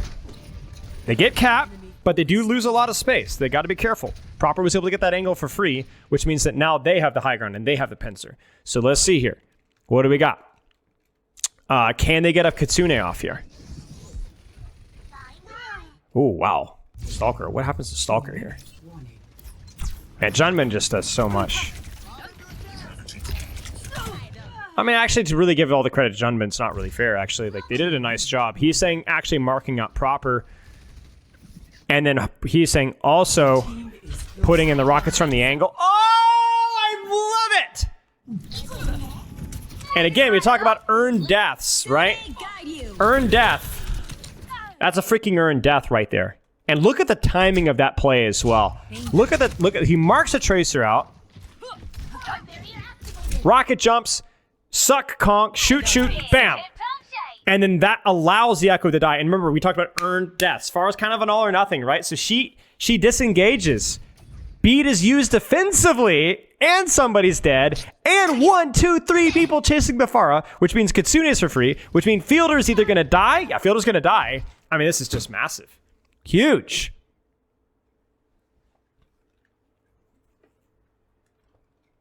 That's so well done. Like, such a risky play, but perfect team play there, right there. Beautifully done. And they might even get the lead off of that. Oh, that's a bit ambitious from Shu. Oh, yeah, that was a bit sloppy from Shu here. What did Shu see? Oh, is he using the dance perk? He's using the dance perk. I forget about that. So he normally wouldn't do that. Lucio! No, Churong, we gotta peek my guy. Poor guy. He tried to do it. That's tragic. You guys saw it, right? It was just too far. Oh, yeah. That cost Suzu as well. Okay. Hanmin extends. But Hanmin gets the pulse. Is that on purpose? Lip, my friend, you have to hit this pulse on. Gee. That's so tragic. That pulse on D-Max Hanbin right there, and does so before he gets mines as well, or bomb, excuse me. And so then this is tragic. Oh no. He was going so well. All these ults used. Shu is without teleport. He's gonna die. Hanbin, my goat, is on the back line. He just solo kills almost the back line. Oh my days. So let's just admire the Hanbin play here, right? So my guy, I say my guy like I have any sort of relationship with this man at all, walks forward to try to prevent cap. Gets the pulse spawn. Tux survives the beat. Focuses Lucio, expecting to remake.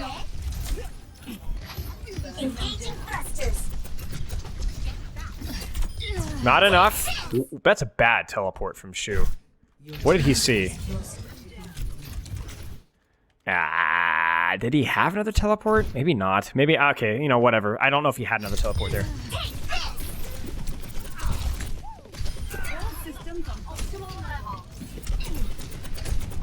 That's crazy. That's crazy. And doesn't even use his bomb. Tragic series of events there. Shu getting his Suzu forced, Pulse Bomb getting eaten, and then the beat used as well for no value whatsoever. That's just poor. That one hurts. Again, we talked about it, right? Like, having more ults is not a free ticket to win with this kind of comp. They didn't even press Q once. It's really well played. My prediction here is we'll probably just see pushing the cart to the neutral zone. looking for a mistake that they could just pop a Kitsune off of. And in the meantime, if you have the superior advantage, I don't think you need to force anything. 10 seconds. Like, they might get the good spawn. Yeah, they'll probably try to get the good spawn right there. But then now they could just kind of sit there and shoot. Wait for a mistake. Overtime. Yeah, so like they've crossed the line, we pop a Kitsune. Like Fielder sees, okay, we're going in, we're gonna go in. So Shu is really trying to use that perk. So look what he does. So he's gonna go in, which is really stupid, normally. But he's gonna go in, pocket the barrage, and then he's gonna be able to teleport out, but he not only doesn't get the Suzu off, he doesn't get the teleport off either. And this is the opposite of where Heesing's really trying to make a play happen. He tries to get the suck perk, doesn't quite get what he wants, and then does get the healing. I don't know. Again, if I'm looking at this from 2 minutes remaining. Crazy Raccoon's perspective, if this is what we wanted to do, then probably we should have had Shu on the angle immediately. We shouldn't have Shu TPing in, right? So Shu should TP now. Shu should TP now. Now we should TP in. Not wait in the back and chip heal, throw, and then go in later. This is when an actual Kiriko here is night and day in pressure than where we're at right now. The other thing as well is that because you're only playing her on your barrage, we need way more pressure and follow-up off of this. Junman's late, Lip is doing nothing, Chorong is kind of marking cart, whatever, but there's no sense of team play or timing off of this engage whatsoever, and it just doesn't look good. How are we getting around the replay code crashes? You don't. You just pray that your code doesn't crash. You test it, and then if your code does crash, you just can't skip forward at all. You just have to use your scroll wheel. So that's it. All right. Falcons played better. Falcons played better for longer. A couple of fumble of the bags on that one really bad 60-second series of events there, like 2 fights back to back that were really poorly set up. But then they just overall were much better at taking space, playing angles. Couple of mistakes, honestly, from Shu's Kiriko in terms of just some of the positions that we're holding. I think the Symmetra Torb opener was okay, but obviously it kind of put them in a hole when not only did they not win first fight, but they had to swap. They lost first fight and then swapped. That's like the worst case scenario. You know what I'm saying? Because then you go into a situation where you're not only down 1 fight, but you've lost 2 fights. And Falcons played it pretty well. So, yeah. Okay. Let's he sings on Symmetra, by the way, just to teleport across. I'd be shocked if they stayed Symmetra because you can teleport your backline across. But all right, I mean, on paper here, Junman Winston versus Hanman Winston. You know, I rate both backlines equally. I rate both. I think Proper has the better Tracer, which is fair. Well, actually, I don't know. You got Heesing on Tracer, right? So I mean, I don't know. This is like I think slight advantage here to Crazy Raccoon just based off of the Falcons, no. Crazy Raccoon, sorry, because Junman Winston. Yeah, so, yeah, okay. Jeez. Brig, by the way, if you guys haven't picked this up enough, maybe some of you newer folks here, Brigitte is so freaking important in this matchup. Hitting every whip, spacing, rally timing, all that kind of stuff, packs. You just force bubbles. Using Ana CDs to force bubbles is good, just as long as you get your spacing correct. Thank you for the 6 months. Enjoy your new batch. But yeah, forcing bubble with nade is fine. Because if you nade and bubble, but she can't take space with the bubble, then it's good. Or you could just bubble behind her backline. But yeah. Big thing here is trying to force people out so that you can earn a dive. So like they're going to bubble off Hanben and force him out. And then that allows them to set up their next dive on backline. The problem is Hanben is the freaking GOAT.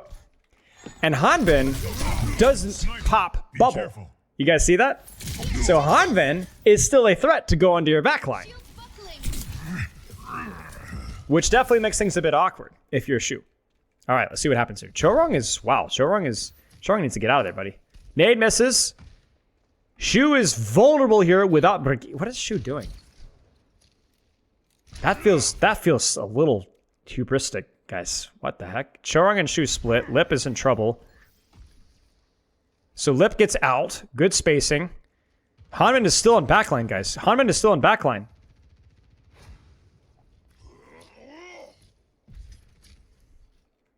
Oh, anti-nade from Shu. What the frick did Shu just do? I'm here. Keep fighting. That must sting. Okay. So from downtown, gets the bank on Shio. Chio is dead. Ah! No! No! So he takes a lot of damage on entry, does Junbin. Okay, timeout. Third eye. Okay. Pause it. Squeeze the cheeks. This is the Hanzo.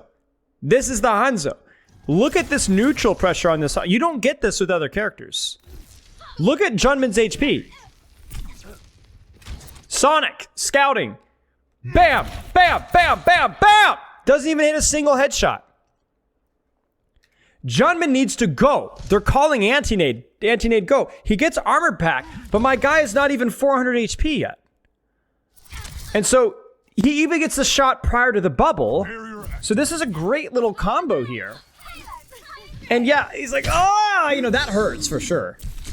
But freaking Hanzo's just taking your lunch money, my friend. Using the wall climb, the Sonic, the Storm Arrow, and just the general burst damage. I mean, that's insane. And the best part about it is you're like, well, how is Stalker able to get away from that? Well, because Hanbin has put Lip into a corner. So really, Stalker could take any angle he wants. He can get away with whatever. Doesn't matter. I mean, look at this. Body shot bandit. He's just getting smoked.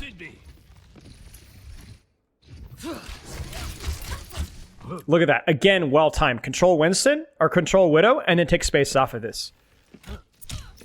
Oh, that's so big. The Hanzo is helping out so much with the space control. So this is my problem here. Chat, what's wrong with Crazy Raccoon? With what are they do? What they're doing right now? How do you gatekeep Hanzo? How do you contest Hanzo? Besides, oh, Winston dive. Yeah. You know, where's the Widow?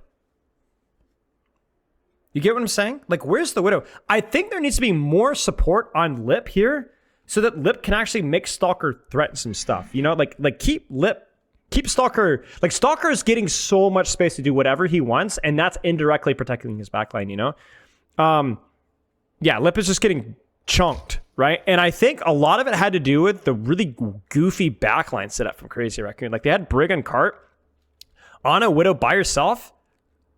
Nah. Like, you either have your Brig contesting this space here, like a little bit of early cart pressure. It's just strange. Yeah, Hanman has been on the backline, and to be fair to Hanman, he's not done like any damage, but it doesn't matter. He's been basically bullying these angles for like 7 years. Heesing is just pushing cart. That's all. That's really Heesing. It's not really Heesing's job. Heesing is just pushing cart. I mean, look how far the cart is, but yeah. So Hanman gets out again. And now this is when, in theory, this is like the perfect situation for Crazy Raccoon here. So Junmin, dive, flank nade. I'm predicting a flank nade through that door. You got a bubble advantage, go. But they don't even flank nade. He just straight up hits it. Okay, what do we got here? And you can kind of see how Stalker, look at Stalker's position and as a difference, right? You see the difference here? You see the difference just because Lip is actually relevant here? And because the backline's actually involved? Much better cooldown trade. Much better cooldown trade. And like, look at the cleave. Ah, shoo, my goat. What just happened here? Ah! Okay. I mean, at least they got the bubble off, but okay, what do we got here? Yeah, shoot. I mean, they just have to kite this out. No nade, no sleep. He just walks away, and then Heesing gets caught with his pants down. Heesing should probably play this one a bit slower. What happened with Heesing?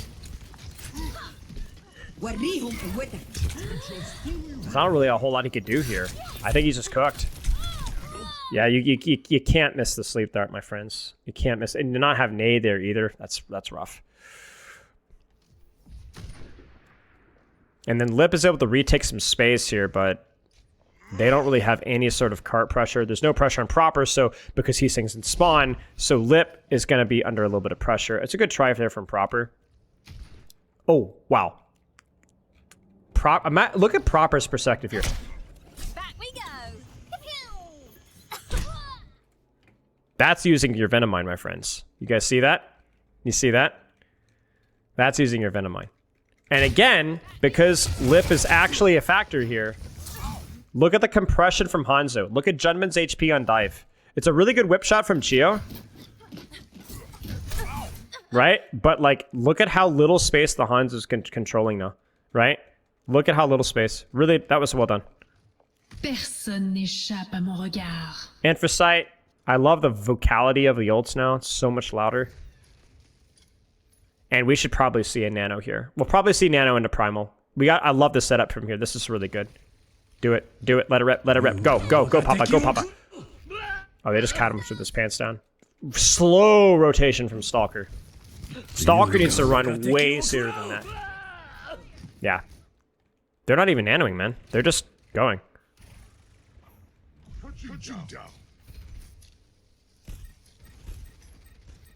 So there's your weakness of the Hanzo there. He rotated it way too late. Hey guys. But at the same time, it is very punishing if you don't rotate, right? There's no mobility cooldown here. I'm 14% sleep dart accuracy. Shut the frick up. Primal just a stall card, but like he doesn't have any help at all. And the spacing from Crazy Raccoon. And honestly, I don't know what happened first fight, man. But like Crazy Raccoon's spacing now is like just so much better. Like Falcons have been shoved into a corner repeatedly. Like this is just infinitely better. And they should just cap this. Yeah, so much better. So much better. Nice shot from Stalker. We can cap. Wait, I'm surprised Stalker used the Storm Arrow nerf, or the Storm Arrow thing. I've heard some mixed things about that, Has reached the checkpoint. yeah. Or about that perk.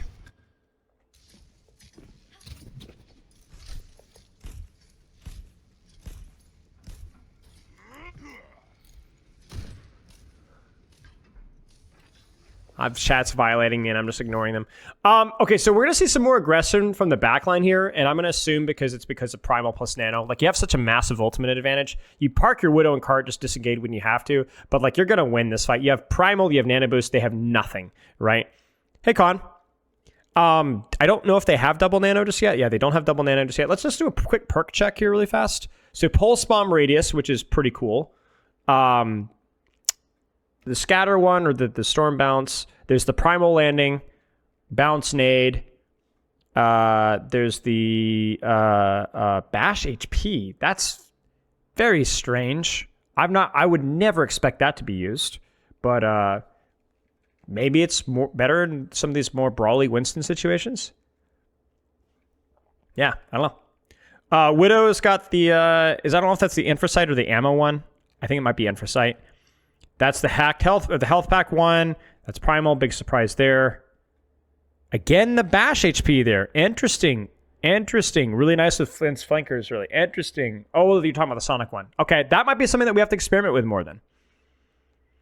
And then the Sleep Dart Sluggish, which I think is pretty good too. So, okay, let's see what happens. I'm predicting probably just a Nano in and go from there. They don't force it. They're being patient. There's a Nano. He's got bubble now. Junman with a bubble. Junman. No bubble. And that should be a kill, yeah. And look, the card is just still moving. Like, Hanman's gonna die. Like, they're just cruising. Hanman should die. Oh, no, wait, they Nano. Oh, they missed their window of opportunity, guys. They needed to snowball that, and now they're getting sloppy. Lip should die, or Shu should die. Oh! Yes! Let Lip die. Let Lip die. Let him die. Yeah, that's fine. You're still cooking here. The payload has Okay, yeah, I mean, very, very, very, very clean fight there. Really kind of even going back to the previous fight with the old economy going so heavily in their favor. Okay. I think this is where Winston's a bit, or Widow's a bit better, just based off the spacing of this map. I think the verticality of Hans is a little bit less useful.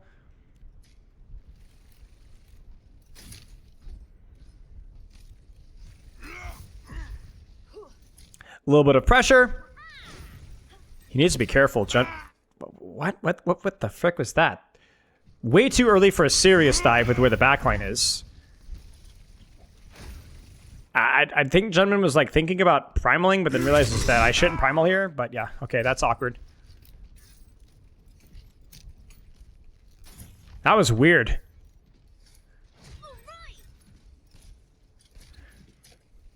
Okay. Deep dive left. Is he gonna dive up and over? Let's see. I like this position from Lip. He needs to be careful. Oh no. Oh no.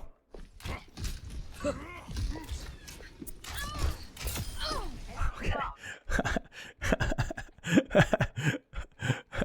Okay.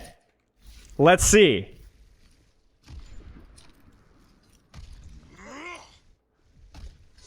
Shorong needs to be very cautious here. Mrs. Whip gets naded and is gonna freaking die. Okay. Not the best. They do get the trade on Fielder. He will get the trade on Chio. Jumben, don't primal Jumben. No! No! I don't think it's worth. I really don't think it's worth. I know it sounds crazy, but like you just made them waste rally and you used nothing. Just reset, go next. You're already down 2. Don't throw more into the battle, you know? I don't agree with that primal at all. Pulse spawn misses, so that's fine. Look at the Heesang death. All right.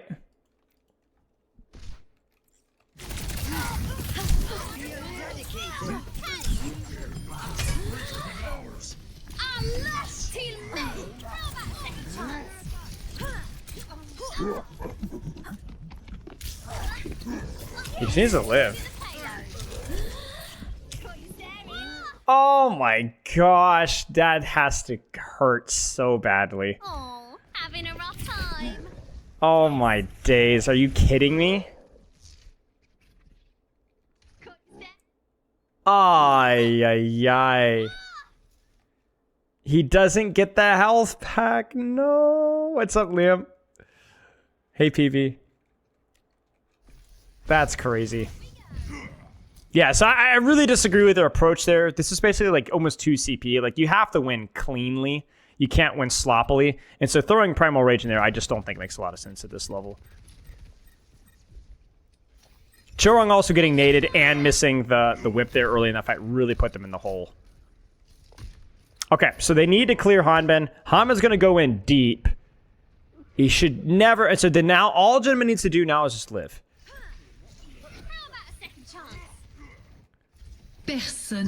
And he does. Infrasight's popped.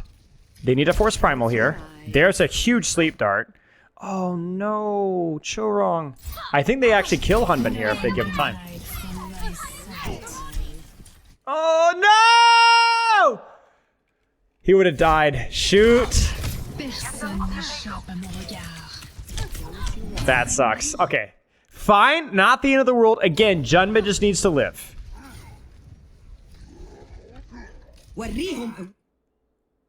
Okay, Junmin, what the frick is wrong with you, dude? You have a primal in your backline.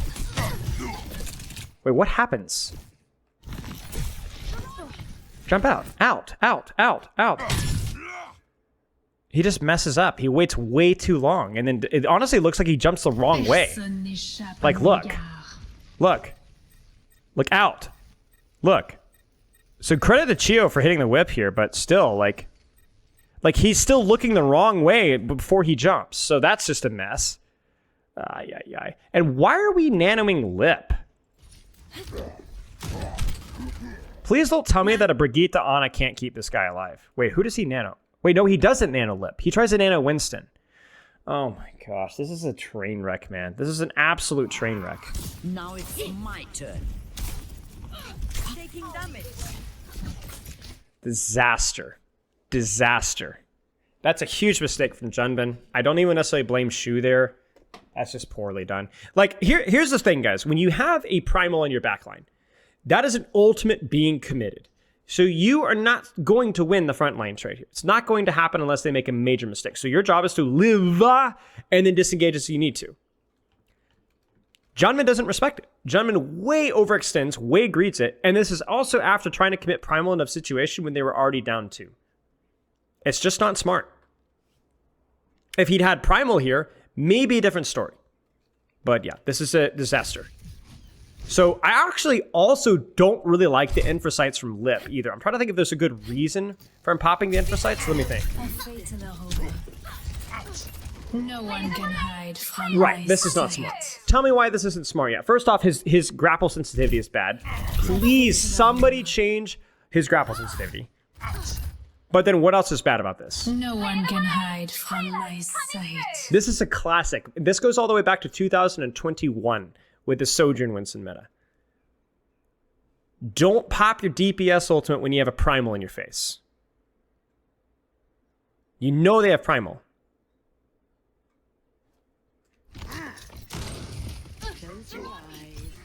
Right. He pops Infrasights to shoot a primal raged Winston or a Winston in front of his face. No. Nano boost administered. Complete waste of scouting. Complete waste of information. So we not only had primal wasted, we had nano wasted, and we have Infrasight wasted. He won owl with that grapple sensitivity. But imagine he could have won 5 owls or 7 owls, maybe even 8 owls. He could have had a freaking owlery. Push the payload now. Does he have an owlery? No, I don't think so. Don't be shy. See, you guys are sucking up the Hanbin. Hanbin's just existed, my friends. Hanbin has just existed. I know you guys want me to say, oh, Hanbinston, shut the frick up. Hanbin's existed. He's being handed the victory. I'm seething at this. This is ridiculous. Deep dive. Aggressive rally, maybe. There's the whip early. That's going to force an early. All right. Show me what you got, Hanbinston. Show me what you got. Show me what you got. Nano jump. Barrier active. No one can stop me. All right, congrats. You hit an alt fire. Okay, congratulations. You hit an alternate fire. Congratulations. Or 2022. Sorry, not 2021. Sorry. Yeah. So shut the frick up. Nano jump. Barrier active. Also, yes, heal bubble is the goat. Heal bubble literally saves his life there. I guess we could do a quick status check here. Is that attack speed there? I'm seeing. That's an obvious one. Nano boost, we already knew that already. Whip burst pack. Wait, why does Chio have wall slam enabled? Chio, are you dense? Bro, what is going on with my Brigitas? Why does Chio choose the wall slam? What is wrong with you? That's 35 burst healing, you jackass. Wake up!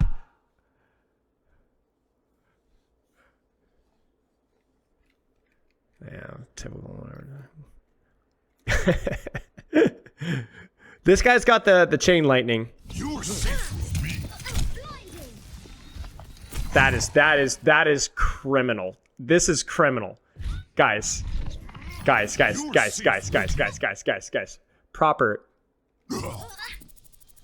Proper. He's 6 HP. He's 6. He's literally 6 HP. That's crazy. I think there's definitely a good, interesting discussion about whether you like chain lightning or whether you like the bubble heal.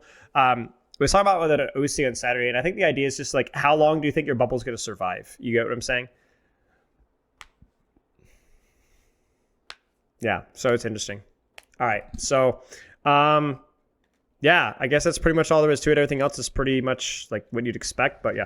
I mean, let me be very clear. I'm being toxic here just for giggles, but third point attack is freaking hard. This map is really, we saw this stalled out all the time. I've seen 5-minute holds here. I've seen 5.5-minute holds here. It happens. Not a big deal.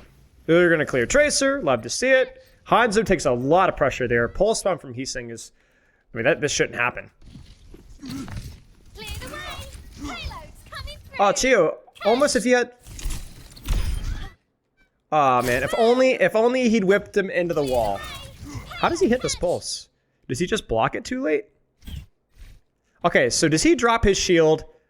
No way he drops his shield. This guy has been playing Brigitte for 7 trillion years. That's a stick. Chio!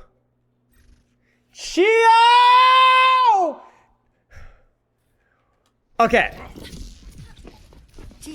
If you get stuck on your shield, do not drop your shield. because it will drop the pulse bomb like and drop it on you. He has it on the outside of his shield, drops his shield, and sticks himself.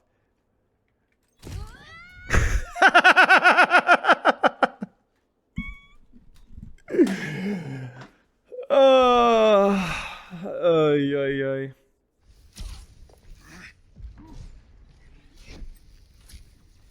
60 seconds remaining. Can they get proper out? They get the recall, triple blink. Got you staring. Proper thought about the pulse bomb there. He thought about it. They finally get the... Where's Hanbin been? Like, why do I just, like, have Han... Like, where's Hanbin been? Where's Han been? What is my guy doing? He's just chilling. 60 seconds remaining. He's on a mission, man. Be careful. Where's he going? What's going on? Wait, is he... No way. Heal bubble! Woo! Heal bubble! Oh, no. Heal bubble. Oh, no, he's freaking dead. There's just no way. I can't.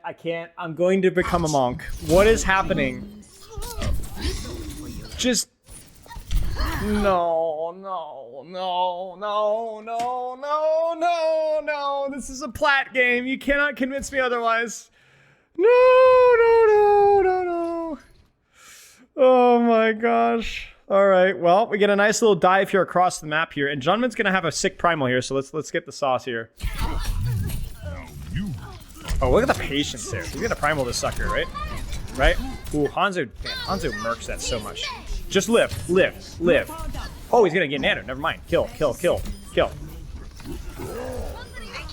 Nice. Really well done. Hold the angle here. Careful of sleep dart. Wait. Chu just freaking dies. What's my guy doing here? 30 seconds. No, he misses the nade. No. It just gets worse. Get in there. 30 seconds remaining. Wait, how does he miss this nade? Oh my gosh, this is like ultra instinct stuff from this Hanzo. Dude, this is insane. How? Look at this. 30 seconds remaining.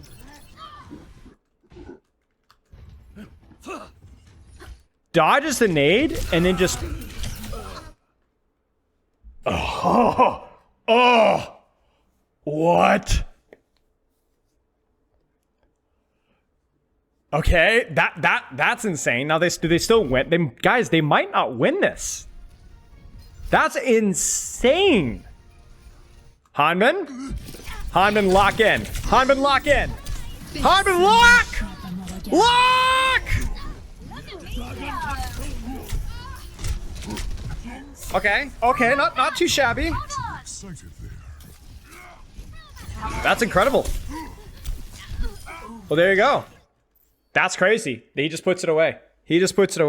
That's insane. What a hold, man. I honestly, you got to look at this and you got to give, like, you know, fumbles aside, jokes aside, like this kind of goofy stuff is pretty bad. But honestly, like, pretty well played there. But at the end, a couple of really nice plays that clutched it out, you know? Dude, he made one good play. Is Shu lands nade to crazy raccoons win? Yes. This map, I mean, I don't know how it goes. I mean, they would cap, yes. If he lands nade, they cap. Yes, 100%. No doubt in my mind.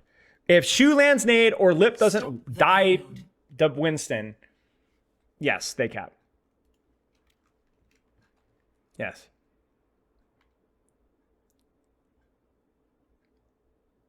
Stalker dies anyway? Yes, but Shu doesn't. Shu doesn't die is the key thing. And the nade isn't going to kill him faster than the storm arrow hits him? I mean, did I miscalculate here? Am I going crazy? Surely Twitch chat isn't, or YouTube chat isn't smarter than you guys. Like, surely. No way. 30 seconds remaining. Yeah, come on, shut the frick up. What are you talking about? He was 30 HP when he hit the final shot. 30 seconds. Never known. I didn't. Tell you what. Okay. Yeah, I mean, all things considered, like it was just like it's classic like washed it dive thing, you know, where it's like, you know, all memes aside, like this is not I don't know how much they play on this map. The setups were like really inconsistent in quality. So, no, I love you, Liam. You're my best friend. But like, there's just like really inconsistent quality about some of like the macro decisions about when to use ultimates and when to take space and how my backline is rotating. Like, let's not forget that we're all memeing on third point, but like first point was like a really ugly start for Crazy Raccoon too. So, yeah. All right. Anyway, okay, let's keep going here. You have a question, Spile? No, you don't. Fun fact, you don't. Ashe defense is fine, I guess, if you're playing like closer up, more verticality options. Is the code publicly available? Yes. I will drop the replay code thing in Twitch chat. Oh, here, never mind. You did it for me. Never mind. Disregard. Okay. Yeah, we keep going. Hanzo on attack. They're fully committing. Exclamation mark codes. Oh yeah, thank you. Nice nade from both. A little bit of clear on the Junbin. Why did it get quieter all of a sudden? Is that just me? Maybe not. Brigitte for the early pocket, but you notice that the Brigitte for the early pocket, but the backline isn't actually taking space. See, this is the difference in the Falcons execution versus the Crazy Raccoon execution. I want you guys to look at the backline setup with the Brigitte on card, okay? Look at the positioning from my DPS. The Hanzo obviously is more forward because it's Hanzo, and compare that to the exact same situation earlier.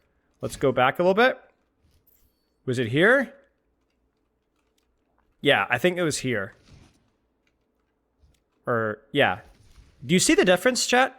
Look at the Ana aggression, right? Look at the Ana aggression. That's the difference. You can't be this far forward with your Brigitte when you're by yourself. You have to be further back, a little bit more cautious. And the setup from the Falcons is so much better as a consequence. So much better spacing, right? Like, look at the difference in the spacing, right? So much better. Fielder's not scared of Junbin diving him. And so Chio is allowed to do a little bit of extra value. They immediately rotate back. They get the cart to where they want to. They also force Bubble out. Junbin just kind of forgets Hanzo's there. And then now you've seen Bubble. Ana can actually rotate forward, maybe even take the stairs, and I'm predicting big things here. And there it is. Hits the Ana. Ana's out. Space is created. And then as a result, Lips get isolated and Lips gets killed. This is just so much more textbook from Falcons. Like the level of like strategy and patience and all the details with Chio's rotations and Stalker's rotations and the point pressure from Winston Tracer and the Ana rotations from Fielder, like this has just been infinitely better start. Infinitely better start. Every aspect has been better. Every single aspect has been better. And honestly, even some of the stuff from Hanbin too. So thank you for the gifted subs, Outblood. I appreciate it. That was well done. Really, really good fundamentals there. And then if they just stabilize here, you're cooking. And they do. Chio's marking the angle. They catch Chorong. They're popping off. THK, thank you for the sub, mate. Congrats on the 26 months. Could 9K be a better dive coaching, Krusty? Not something that you could draw from something like this. A coach's impact is more about the long-term health of the team. And very, very difficult to judge from something as simple as this.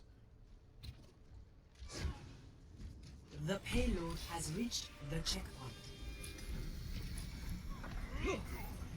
Wow. Hanman is feeling it. The payload has reached. Hanman is completely by himself, but that is a pretty good jump. I don't know. It's just a little bit of hubris. They're getting a little bit excited. Nice shot by Stalker. That's a huge trade. If Stalker can live, Stalker cannot. But yeah, okay. So stabilization. This is what Falcons didn't have on their defense. This is the opportunity to take a deep breath. Crazy Raccoon has it. They have the opportunity to build Nano. They have the opportunity to build Primal. They've denied some of the space early on. So let's see. I mean, things will look like Crazy Raccoon can stabilize here. Yeah. Wow. He just goes in. Chio just kind of trolls it. What happens to Chio? Did he get dynamited?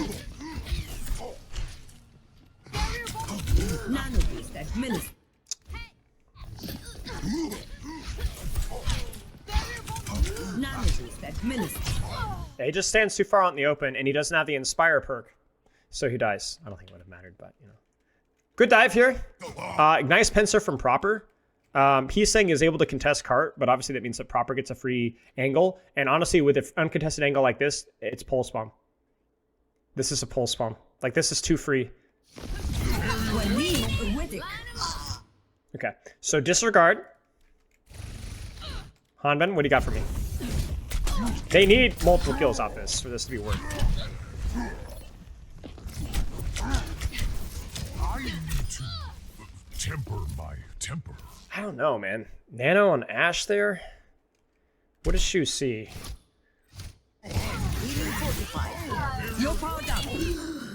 It's okay. Actually, the timing of it was relatively reasonable. It's just, yeah, they just got a little bit too close to the spacing before they had rally. I don't know.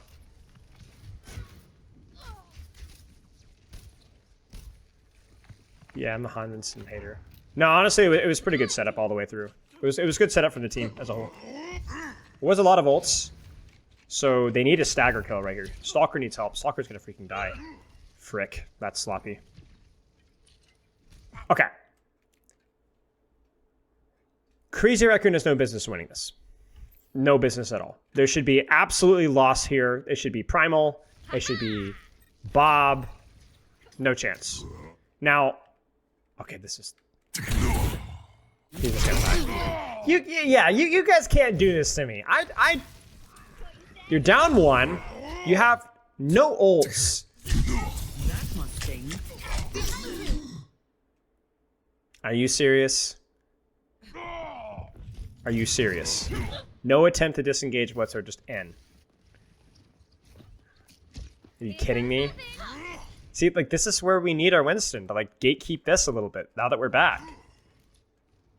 Dude, how do Falcons win this? Because we know with the timing they have to win it, right? So how do they win this? I don't know. Like, this should be free nade. You don't have a primal to clear top. Rally's not all that useful. Maybe a good dragon. Dragon top could be kind of useful here. I honestly would open with dragon here. I'm not even joking. Like, use dragon to cover your Winston dive. Like, you have nothing. Nade misses. Does Heesing just die? Do they see 9? Junba just needs to stay there. So they bob cart. It's a fine bob. That's going to help out a lot. They disengage, and now they could just turn Winston.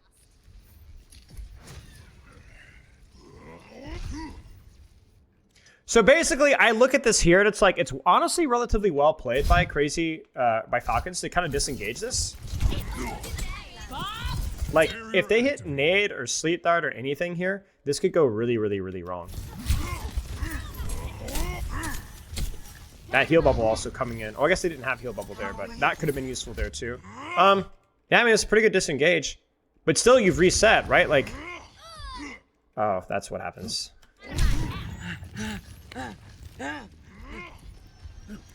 You can't hide your boob. Thank you for the 100 bits. Okay, well, that explains it. Chio might need a pop rally. Yep, he does. So he needs to live. Chorong.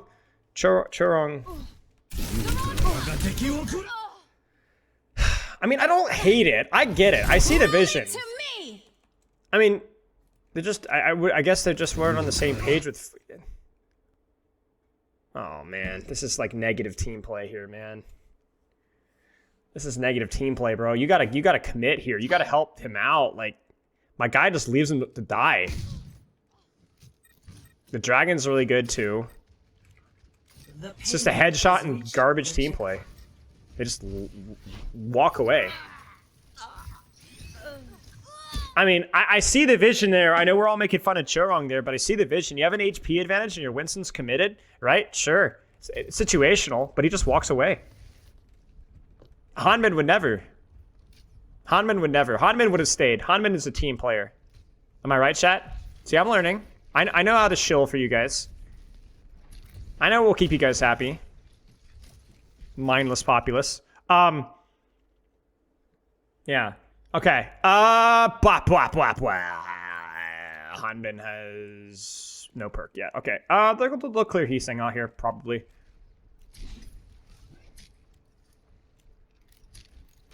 Yeah, the clear Hugh song, that's pretty nice. Stalker on the angle. I mean, this is where Hanzo is really freaking nice. Like, just having a hit scan that's like actually able to traverse and provide value here is pretty sick. You get what I'm saying? I mean, look at this. This should be like very valuable. Like Hanman's already, your Drummond's already half HP, and the proper just does things. Clears out the angle with Brigitte pocket, takes the angle for free, and does he stick the inside? Oh, I think he tries to wall bang it. Where does the pulse hit? Bombs taken. Target locked. I think that one just bugs.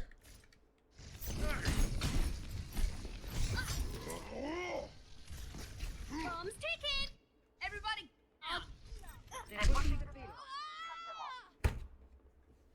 I don't know. It just bugs. This happens sometimes with Pulse Bomb. He does block it. It just bugs. I have no explanation. So he's trying to wall bang it, which means basically you put the Pulse Bomb into the wall so it doesn't detonate on you, but he blocks it. The other one was a mistake with Shio. This one's not a mistake. He blocks it. And he turns it into the wall, which is also good because it turns it away from Ashe and potentially can kill the detonation. Refractal, thank you for the gifted subs. No, proper doesn't have the increased pulse from race, and even then it shouldn't matter, I don't think. So it's just bugged. It happens sometimes, but it is very frustrating.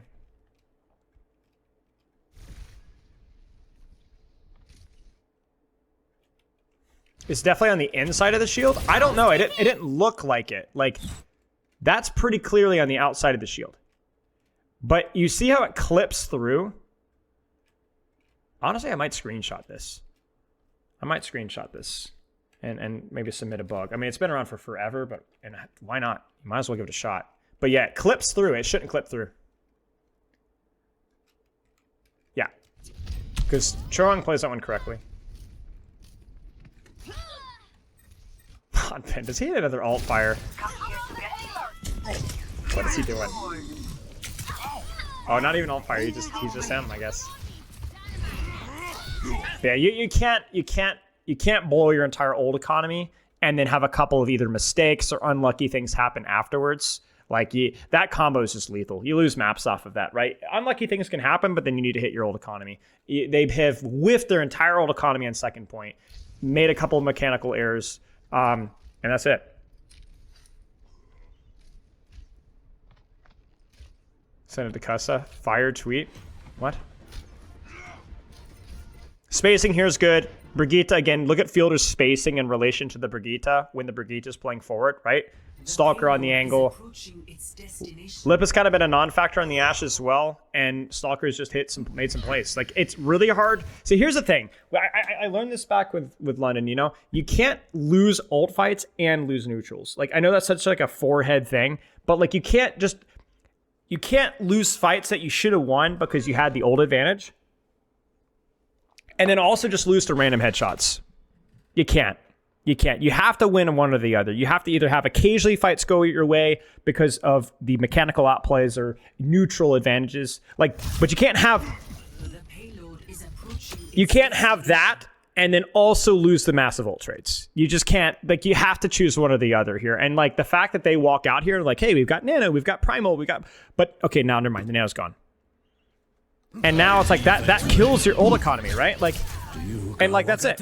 Like, you're cooked. You're cooked. The Primal does nothing. The Dragon actually does something somehow.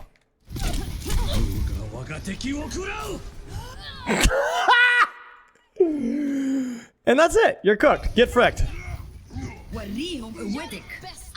Honestly, as much as I'd love to make fun of the Hanbin Winston, you know, Falcons as a team just were better. They were just better. The Hanzo pick was really cool. They played around it really nicely. The backline spacing between Fielder and Shiro was better. The old economy was better. Their setups were better. Yes, there were a couple of lucky things that went their way, but I think Falcons, like, they just played better on this map.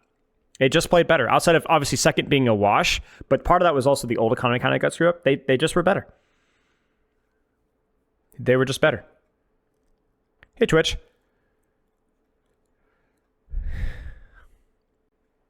Yeah. Like, I would love to say that, like, Hanminson was the GOAT and all that kind of stuff, and or Hanminson was terrible, you know, having a funny knee-jerk reaction. But honestly, the entire team play, the execution, the space, the ultimates, everything was just better. Yeah, I mean, Hanmin did his job on Winston. Hanmin positioned relatively well. He followed the ult plan. He did as well as he needed to do. And that's no shade to Hanmin Winston at all. It was totally fine. It was exactly what they needed for the map. Yeah, of course, Captain Ravage. Like, this is just a snapshot of Falcons at this particular point in time. This does not mean that their skill on this composition is static whatsoever. By any means. No, a lot of luck plays into this stuff, you know, like confidence or, you know, even this pulse bomb, right? Maybe there's a world there where they're able to pull it around, and I mean, they had the ults for it, right? You know? But yeah, Stalker Hanzo definitely was the ace. I agree with you. It was the thing that made them feel, it felt like it didn't feel like Stalker Hanzo really got punished too often.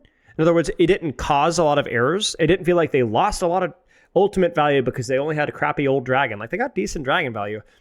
And Stalker wasn't a consistent weak point. And Stalker handed them like 4 or 5 fight wins. Headshot on Tracer. Early neutral pressure on Junbin on the very first defense. This fight here. Their hold on third. Like, they just won a lot of fights just because Stalker hit shots and played angles well. And that's what Hanzo needs to do, is win neutral fights. But they also won the ult fights as well. Even versus Infrasight and Bot. Part of that was because Lip's Infrasight may have not have been great all the time, but part of it's just because Stalker played really well, positioned really well. So it was good. Like, Stalker was the X factor for sure, but then I think Falcons as a whole played overall relatively better. Opinions on Perks in 66? I think it's worth trying, but I can see the concern. Yeah, exactly, Lexa. Yeah, you never know what's going to happen. Just for today, the Stalker X Factor and maybe the confidence with which Falcons were playing as overall. But yeah. Yeah, it was well-earned win. I think for this particular map, definitely the better team, this particular map.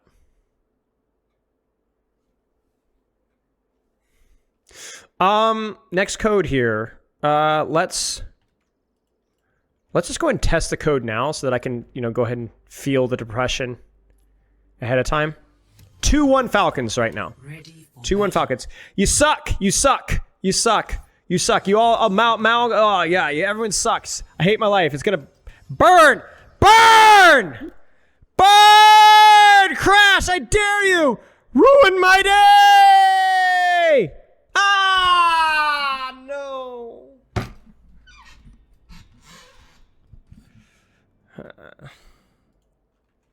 Well, at least it felt like it was a little bit later. That's not bad. 2/3 in is not bad. I think it's generally around the same times as well. We'll do it one more time to make sure that I know where it happens. What do you mean OBS Sojourner wasn't kidding? I've been dealing with this for 4 or 5 days, or over a week now with coaching. Exhausting.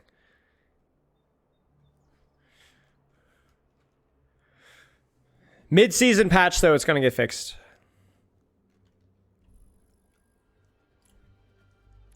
I'm surprised she's struggling with it. It doesn't really affect your replay codes unless you're skipping around.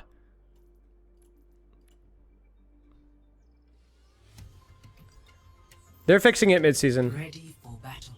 So sadly, we just have to suffer. Skip, break, break, break, break, break, break, break, break, break, break, break, break, break, break, break, break, break, break. Okay, so it's around halfway, a little past halfway. So I think we can skip around until halfway. Remind me, chat. How long until mid-season patch? I'm not sure.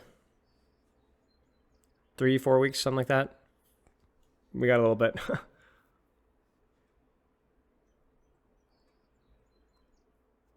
Yeah, your personal replays have the same problem. Some were okay, some were not. I haven't found the consistent pattern immediately just yet. There are some codes that are really bad. If you guys want a funny one, I'll share it with you. This one here, this Colosseo right here, This one is a doozy. GVM JQ6. This one breaks like this. Almost the entire code is corrupted. So it's really funny. I was coaching somebody in this code, and like literally from like a minute and a half, 2 minutes in, we couldn't skip around at all. I had to sit very quietly. It was really funny. Okay, we'll go ahead and pull up this one.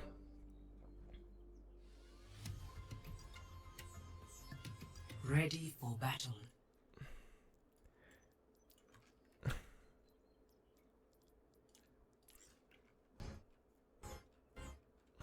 Okay, let's pull up the stream here, and let's see what the bans were.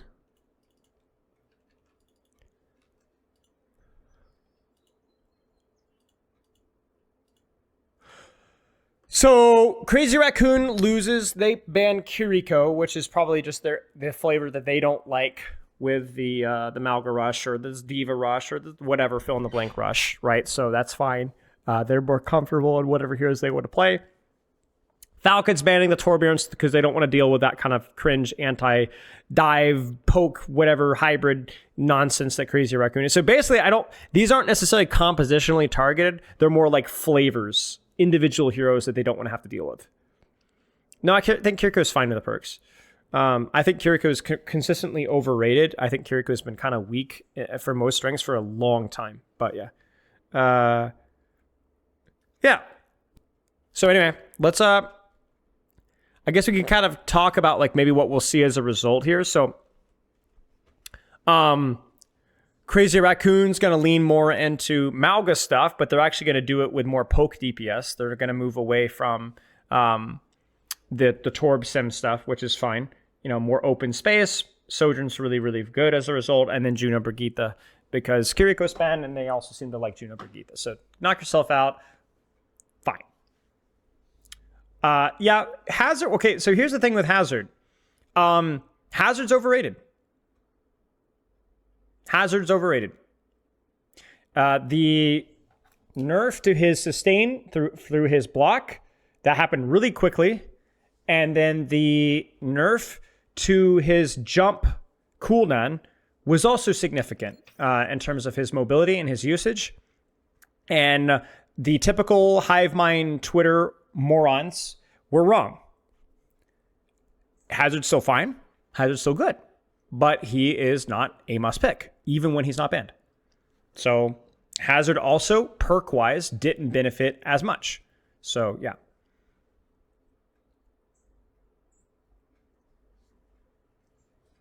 I think, you know, you have a stronger Ana that also discourages Hazard as well. So, yeah. I think this Doom is hard, and I don't know if he's strong enough. I think he's not as reliable either. Building Empowered Punch is really important. The damage of Slam isn't very good. His ultimate's not reliable, and yeah. Ads? Okay. We'll keep going with the breakdown, though. I'll take a tinkle time really quick. I'll actually take a quick break right now. I'll be right back.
I'm gonna actually take a food break actually because I need to eat.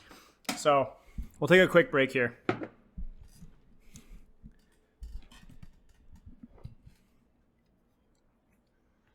Is the bug fix on Hazard's wall impactful? Which bug fix? Excuse me.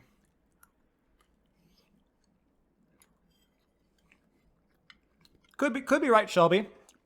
My opinion on Kiriko's strength is not related to her perks. Because I do agree with you. I think her perks are quite strong. So we'd have to wait and see. But prior to perks, Kiriko has been constantly overrated. Sweet potatoes and beef, as usual.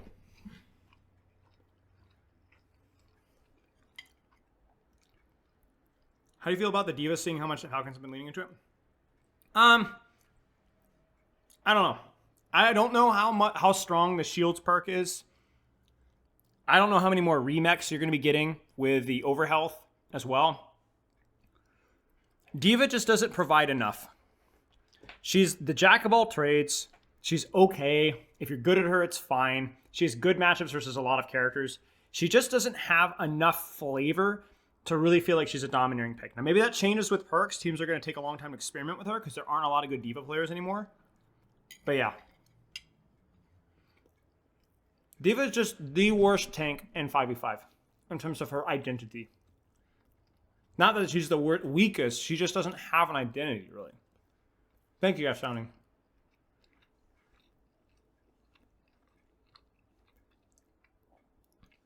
I don't know, Shu.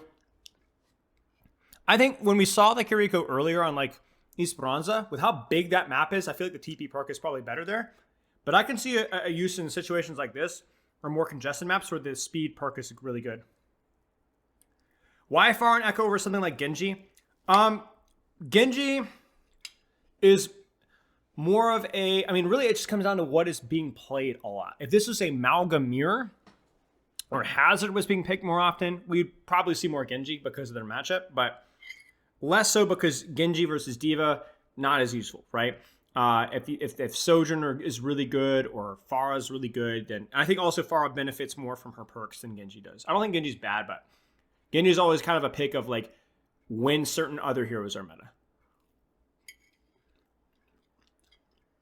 Worse than Hog? Again, no, she's way better than Hog. But in terms of her identity.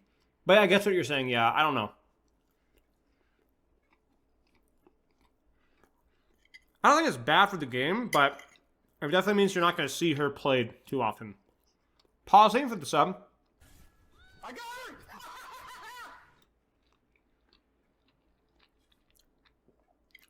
Yeah. Her ult just isn't that good. You know? It just doesn't provide enough at this level, you know? It's just not consistent enough, you know? Hey, welcome. Nice, Paul. It's good to hear it. Yeah, I agree with you about Hog's identity. I'm not a big fan of him either, but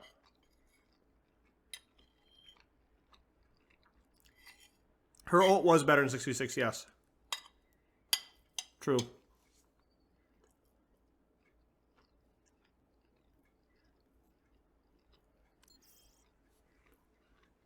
But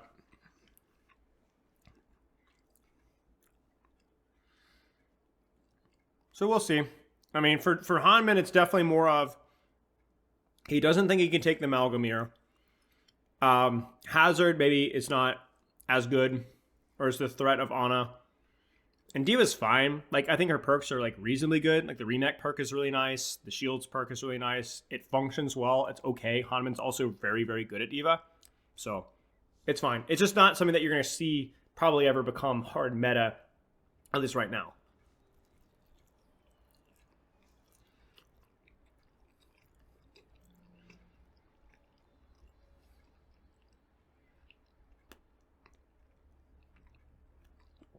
Renazi, the reason we don't see BAP is because most of his kit is worthless and or very inconsistent. Lamp is very hard to use in more spread out fights and has a lot of counterplay. It's a lot harder to use. And regenerative burst is very limited with what you can do. It's basically a self-defense cooldown. So despite what, again, Twitter Ragebait may tell you, it's annoying to 1v1 a BAP, but that's pretty much the limit of his impact. Right. He's not good in 5v5.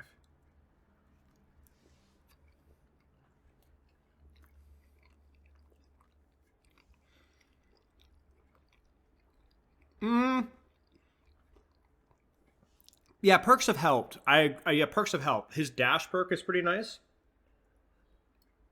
The lamp perk is definitely a pretty significant buff for that aspect as well. That's true. But we'll have to kind of wait and see. Bap is not a character that people would immediately want to experiment with how long he's not been good. Tab mute? What do you mean? Oh, yeah, you have to mute the tab. Mute the tab, not the screen. Is Kiriko as broken as people say with the perks? I don't know. The shuffle perk is very strong.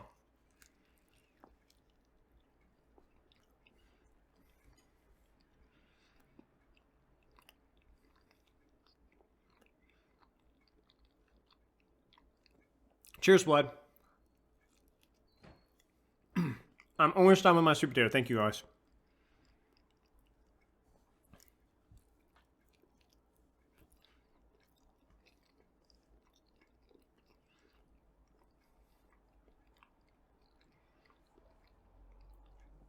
Best heroes for solo queue grinding, any character that you enjoy the most. Any character that you enjoy the most. That's always the answer.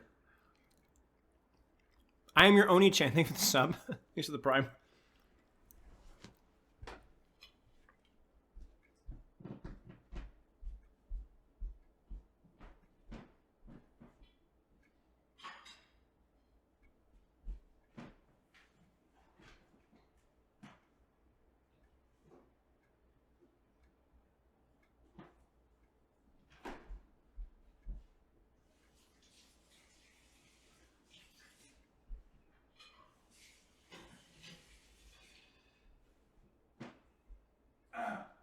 Okay, sorry. We are we're back in business, boys. Why is there much Brig? I think Brig just functions pretty flexibly in a lot of comps. She's good versus Ball. She's good versus a lot of these rush comps when she has paired with the Juno, which historically she wasn't as good at. And also I think her perks are pretty solid. So, yeah.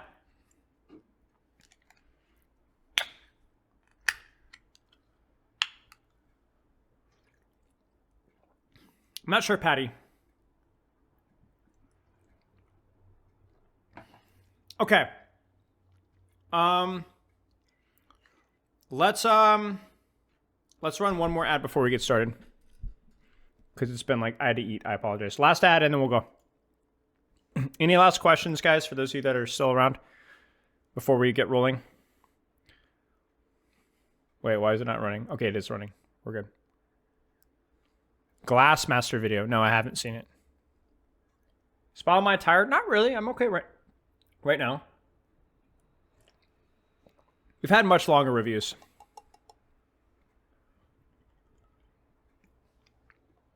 Which hero would you nerf at the moment? Probably Ana. Just off of her perks. I think her perks are too strong.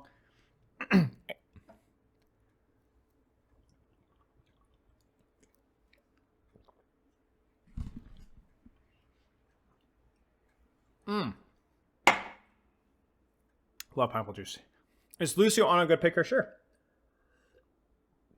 Really good versus the comp that you're seeing.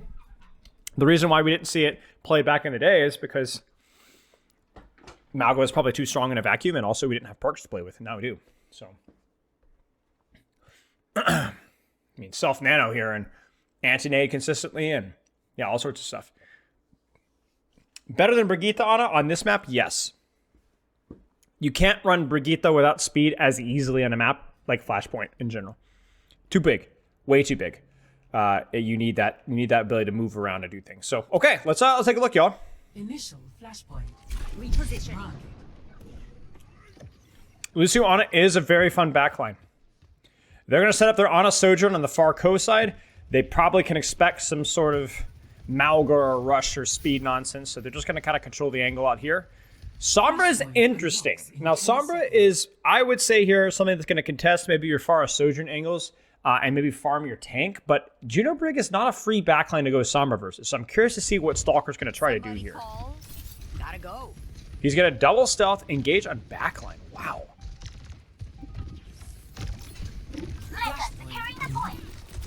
And they go for a coordinated anti-nade, whatever. And then he's going to go backwards, and then they're going to try to win the HP trade on the Malga because the entire backline is AFK. So you got your side. I'm surprised he's not shooting there. I wouldn't mind a little shot there. Misses the viruses, though. There's Cardiac being used. And you can kind of look at the setup here, the phasing, excuse me, of you have Ana Sojourn, you have Lucio Sombra, and you have D.Va trying to not just melt here. I mean, Stalker needs to hit a freaking virus, though. The strat's there. You just have to hit your shots, you know? I mean, also Proper could be hitting his shots. He's farming the Malga here. But, yeah. I mean, the strat's there. I wonder if Stalker stays. There's just so much pressure on Junbin. But if he could just stall it out. He hits the nade, but the Cardiac will probably be enough for them to live. Yeah, that's it. And then, yeah, that's it. That sucks. Stalker swaps. Goes far. Stalker's Sombra, this game has been pretty unexceptional. Not the best mechanics, not the best setup, not the best strats. Not great. Not great. Not a good game for him. Diving in. Hanban top. Lucio deep. Farah Sojourn would love my Farah to take a little bit more space here. She's going to need some support. Anti-nade there. And Lip just hits the shot, man. Look at this angle from Lip. This is so sneaky.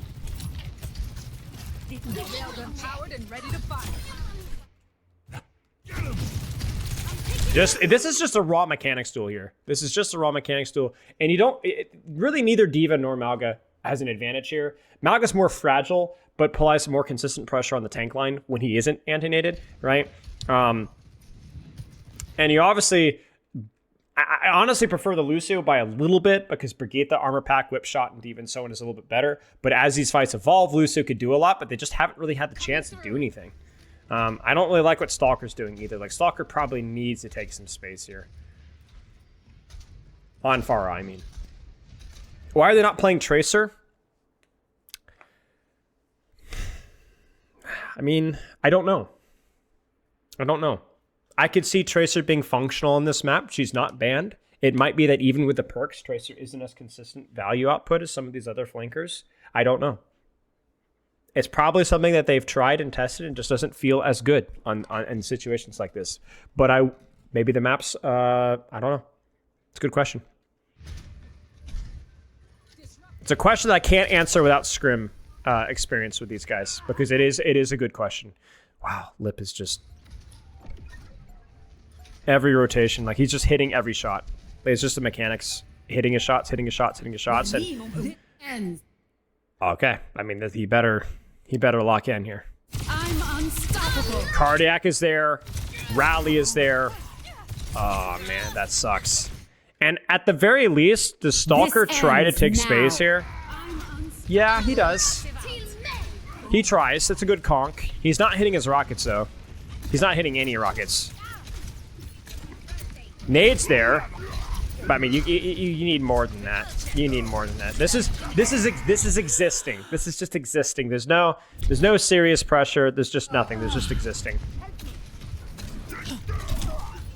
And they're just getting smoked. Team kill. Next. What do you think Bastion sits with the self-heal boost? I think it's overtuned because he doesn't have a resource. I think that's bugged. I think it's gonna get fixed. Yeah, I mean, dominating performance there on that particular map from Crazy Raccoon. They're actually good. There's the Tracer. There's the Tracer. There it is. So they're like, frick, this is not working. Okay. I like this comp now. I like the Lucio Tracer that could be a little bit more proactive. Hanman doesn't have to sit there and be a punching bag because his DPS are standing on the same angle, shooting a million miles away. I think maybe Tracer on first point is just not that good with how open it is. That's probably something that's worth considering, but yeah. Flashpoint unlocks in 10 seconds. Now, Proper's going to need help. They have a cut. And by cut, I mean they have a Tracer angle here. But this is still a really deep dive. I don't know, man. Can you make this work without... They need the anti-nade from Fielder, and I wonder if Stalker needs to... Looking satellite vector. Justice reigns from above. Is he just not going to get barraged behind? Like, is this just not going to happen? Justice reigns.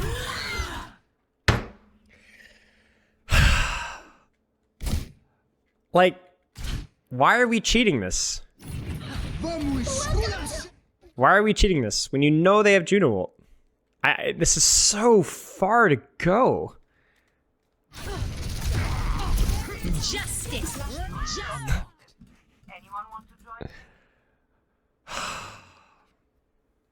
It's worse than I thought. It's worse than I thought. Like, they just run all the way across the map. They at least had the dignity to set up something of a tracer angle, but it's so far.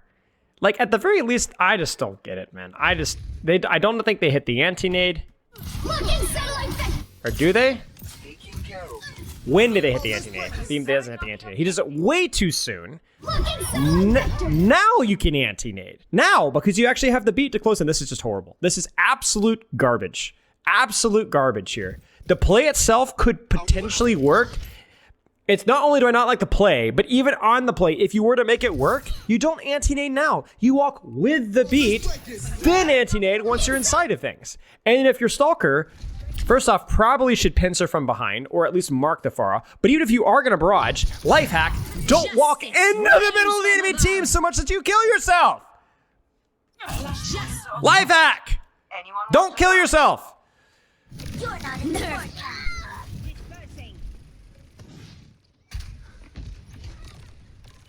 So it's just garbage. I mean, Proper tries to set up the angle the best that he can, but... And it's a good response from both Heesang and Shu, but my goodness gracious, atrocious.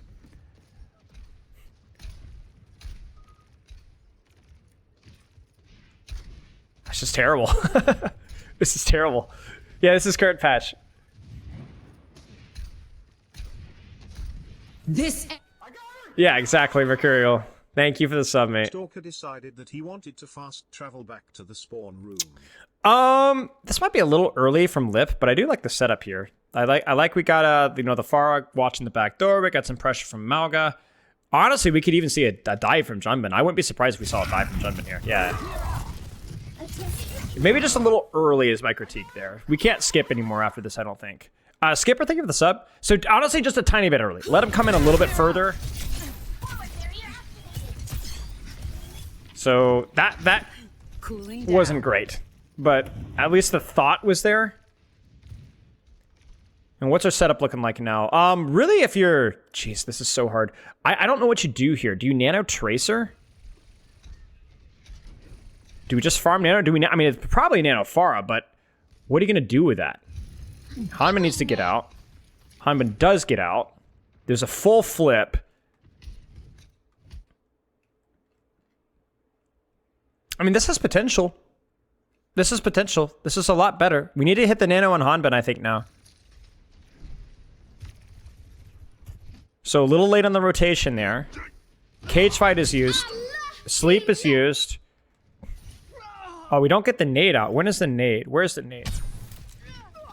Why? Oh, no. No! Shoot. I skipped, my bad. We were too late into the code to skip. It was a weird lack of nade there. I think you gotta just like let yourself die and get trades, but honestly, much better rotation and setup there from Falcons. Like, they do a much better surrounding and being patient and being deliberate about surrounding and supporting. And yeah, you're gonna get run down with rally and maybe cage fight and so on, but at least, yeah. Hey, Apollo.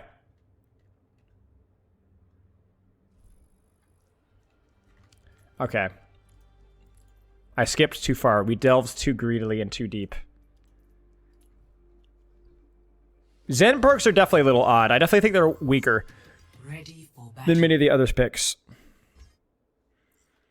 So it doesn't matter what our skip rate is, because this is where we're going.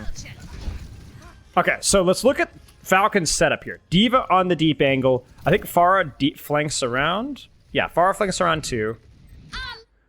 Oh my gosh, chat. I have to see it, guys. I have to see it. I have to see it. I'm sorry.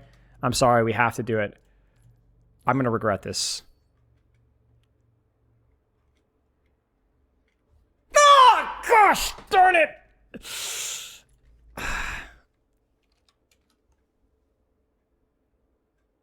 Physical, painful.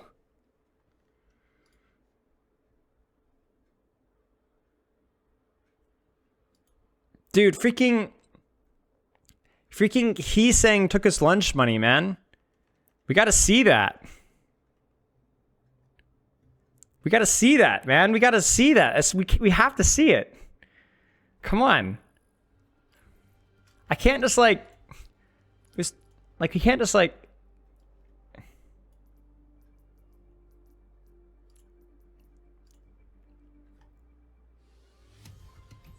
Yeah, it's past halfway. I know.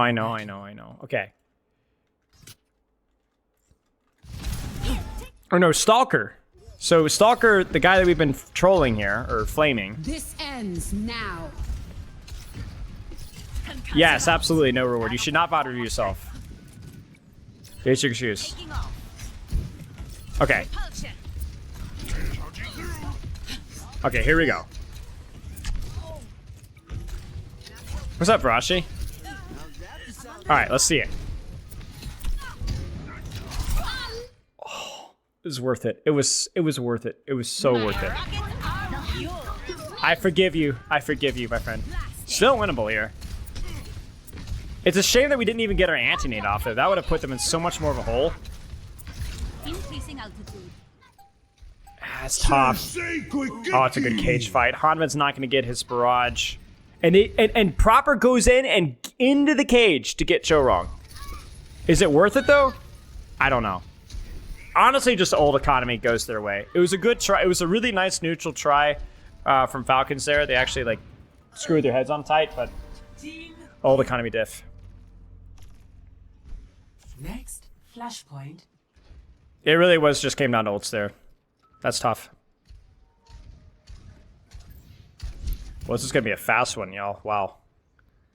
Well, you have your ults here. I don't know if they have double nano yet. Oh, they do. Okay, sick.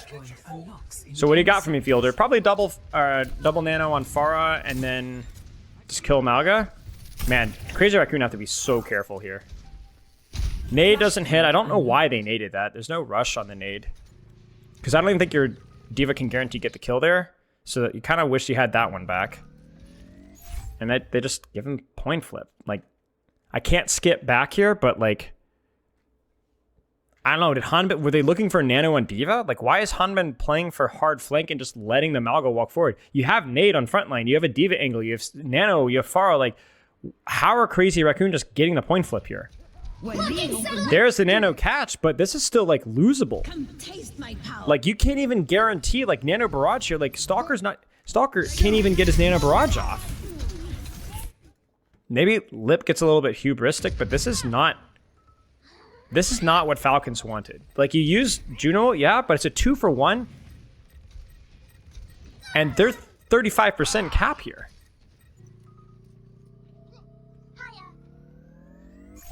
Just not the best setup there, really. Like, that was awkward. Yeah, Hanma needed to hold the angle here and just pressure this out. We don't have to force backline, you know? Let them play, we get first cap. We win the trade on tank line because we have the better far angle and we have Nano and so on. Shades of Hanmanson third point, Gibraltar with that English. You guys are brain rotted.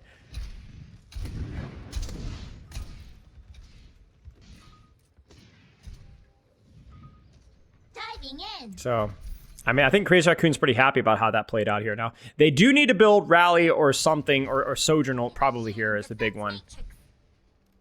So, D.Va angle on point. I'm so confused at some of the space Stalker's holding. But I guess it's more of playing around Lip. So Lip is given a lot of respect here, and Lusu doesn't have a lot of ways of controlling Lip because he's brig packed, basically. So Lip just egos his angle, builds his charge, and we're probably going to see it open with Sojourn ult here.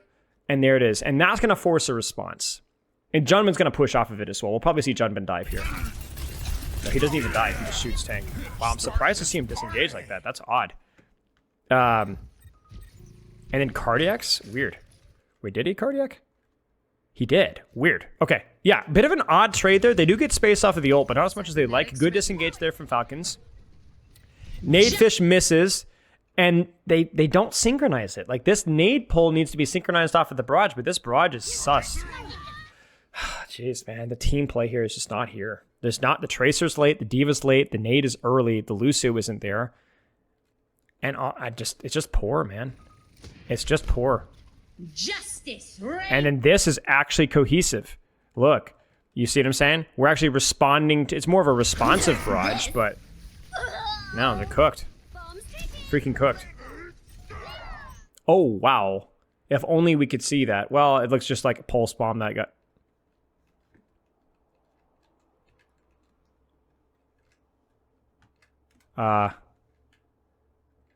Okay.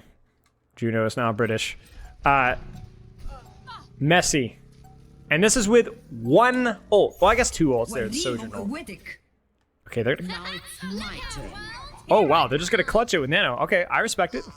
I respect it. I mean, it's fine. You're going to win it off of that, so there's your point.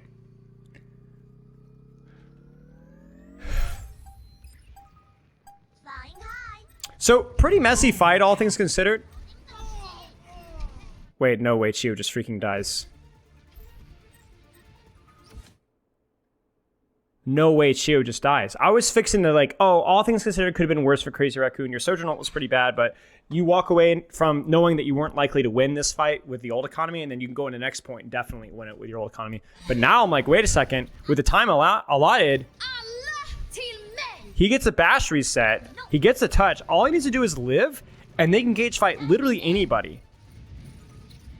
And because they have the threat of cap here, just grab Diva. Diva's freaking dead.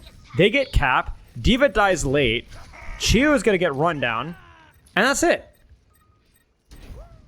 And you still have Juno ult for last fight.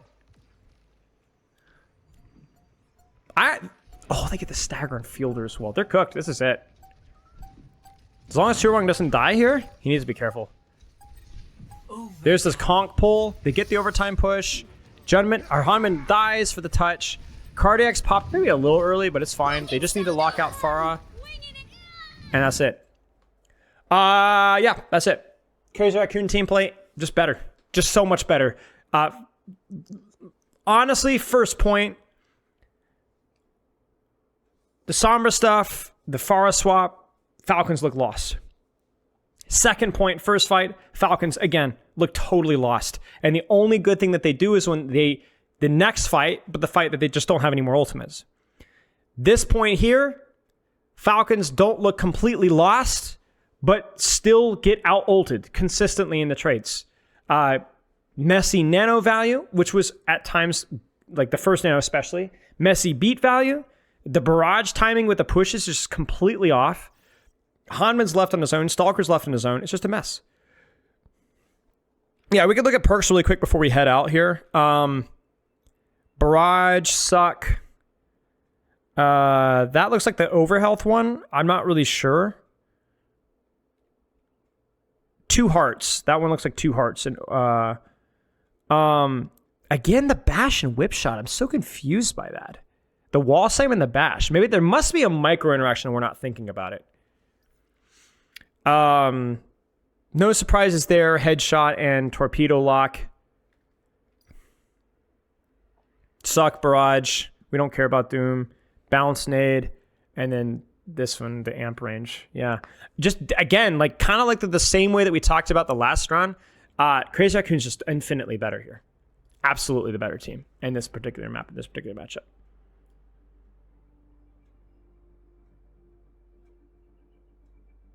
Anti-tracer check. Yeah, fair enough. Yeah. Yep. Okay. Wow. Very clearly. Clear, Crazy Raccoon. Advantage there. Like, not even close. Okay, let's look at the last map here. It looks like, is this King's Row? That's what I think we saw. Yeah, King's Row. And then let's look at the bans. Where are the bans, my friends? Okay, bans. Initial ban. Falcons coming off of that loss is going to be Ana. So they're going to have either that's a protect their support, which might be Kiriko or Juno or Brigitte or Lucio. But it could also be that they don't want to play around with the double flex stuff as much. Could be that they just don't like Ana as much. Hanzo might just be a protect DPS ban, but also Falcons have already shown that, you know, they could whip out the Hanzo, and I think Hanzo's pretty good on King's Row, especially first point and third point when there's a little bit more open space and verticality. So I think in terms of ignoring meta, if you look at just space in a vacuum, first point King's Row is really good Hanzo, third point King's Row is really good for Hanzo. So maybe there's something in there. There's something in there. Yeah. Shu's been server admin on the last few days here. Okay, that makes sense. Okay, let's get our replay code and let's get our expletives ready. And let's just see what happens. Cross your fingers, y'all. Protect ban only makes sense for initial ban, yes. For the Ana ban, yes. Don't look at the results, guys. Keep your eyes blurred. Look down. Just look at the scroll bar. Don't ruin it for yourself. It's not worth it. You're gonna fail. You're gonna crash. I know it. Give it to me. Red screen it. I want the text. Failure. Ah!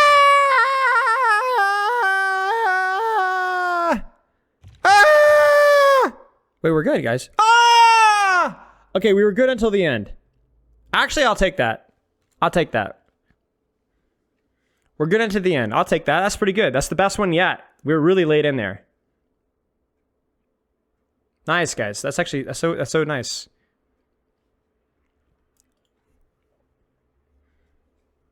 No, it's not my fault. We're good. We're good until the very end. It's perfect.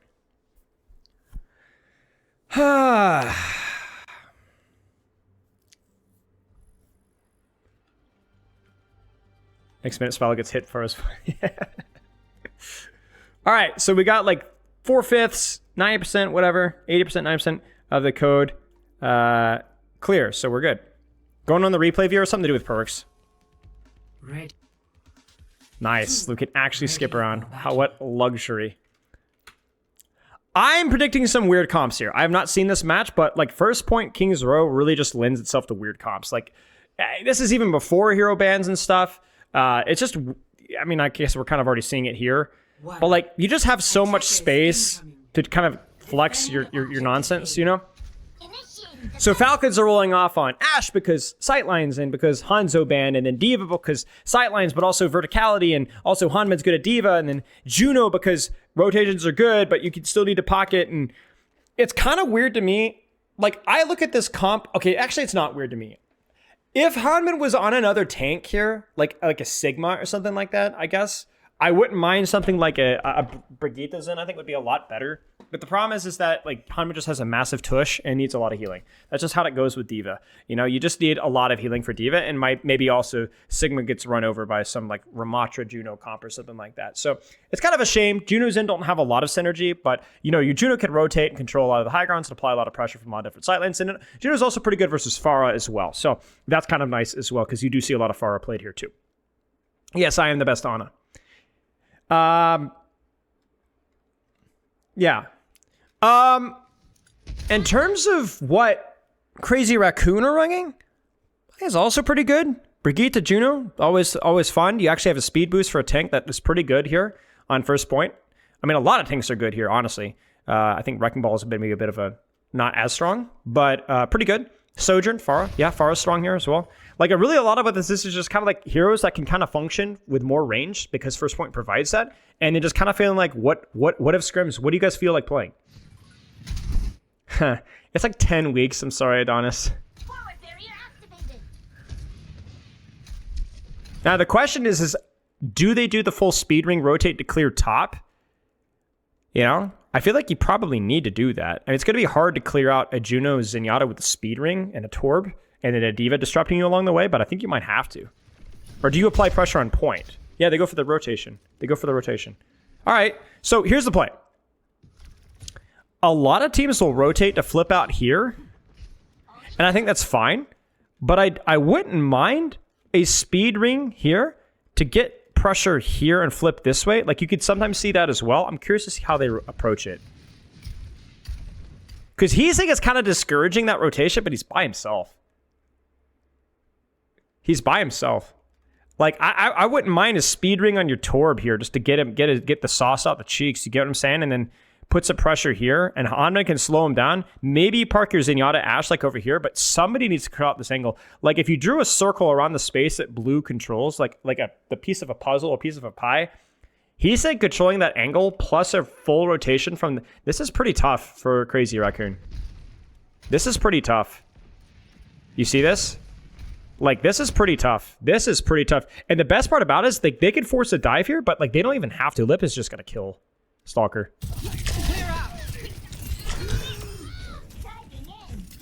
You just look at that and you just know. They're kind of cooked. Now, they went pretty deep. Maybe a little too deep.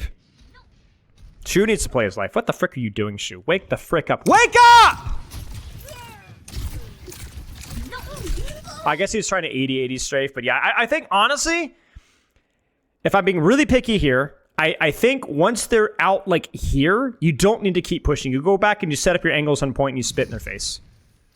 So it's a good catch from Falcons, but kind of felt like an unforced error there to go that deep at that point in time. When all you need to do is you shove them into their locker, and even despite that, man, you still have so much space. That's ridiculous. I love this play from Stalker. I think this is the only way that you can retake this space, is doing something like this. I really like that from Stalker. I love that from Stalker so much. I mean, he's keeping it competitive, right? This is really good punish from both teams, but they're fighting on equal ground because Stalker's a menace. He understood the situation. That's just insane. That's actually such a smart play and well executed. Didn't even need to get the initial pick off of Juno. And let me explain why. How many times have you guys tried to retake King's Row with your entire team grouped up here trying to walk out of the choke with spam from here, from here, from here? It just doesn't work. It just doesn't work, right? It's painful. It's agonizing. Like, look at the setup that they have, right? This is really well set up by Raccoon, right? This is really good. So what do Falcons do? Well, they apply some pressure from here, right? They're honest, you know, they get a little pressure here. They get Hanman a little bit on the angle here on point. That's nice. But then Stalker knows, if I'm here, what can I see? I need to open up an angle. I need to catch them with their pants down. I need to retake some space. He's extremely late. Extremely late. But, you know, this is the funny thing. The more greedy the angle, the better it is to be late. The better it is to be late. You know? Because then they're completely locked in on kill. They're not thinking about you. I mean, if Stalker's a tiny bit better here, Shu's also immediately dead. Let's put that one out. But now you look at this and yeah, Hanman dies, but Hanman died for a reason. Hanman died so that Stalker could live. You get what I'm saying? Like, Stalker can actually do this uncontested, not completely uncontested, but he's able to have more freedom to do as he wants. And so then not only does Shu go, man, crap, stupid, right? Okay, we're good. I'm fine now. Ah! Proper then comes in from the other angle and pushes him out. So well played to Proper. Carry by Stalker. Carry by Proper. Now that was enabled by Hanman dying on point and stalling it out. Even Fielder, right? Wrapping around behind. Look at that. They're the ones getting flanked. Beautiful. Beautiful execution. Beautiful retake by the Falcons there. Really well done. So he took a new angle. He took a gamble. He took an educated risk. And you need to do this in your ranked games, guys. Even if you're playing slower characters. I cannot tell you how many times I've won ranked games retaking this space as Ana.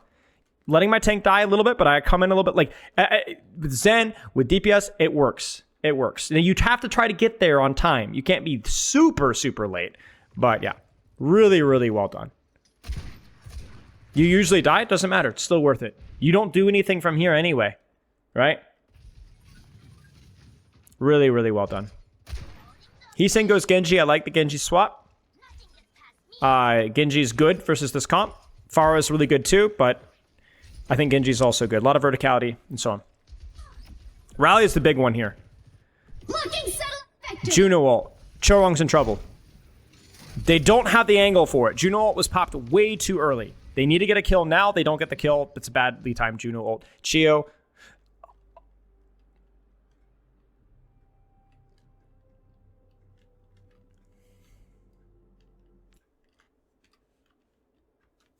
It's not supposed to do that.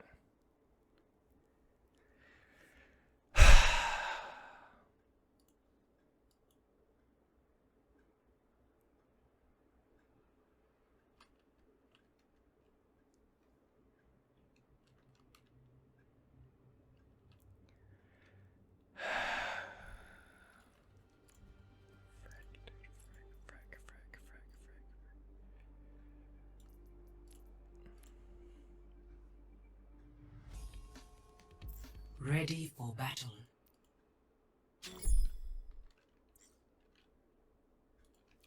I don't know what happened. Okay, so it was just a bad Juno. We needed to let them come in a little bit faster. They saw Brigitte and decided to chase it, and it was just not a well-timed ultimate.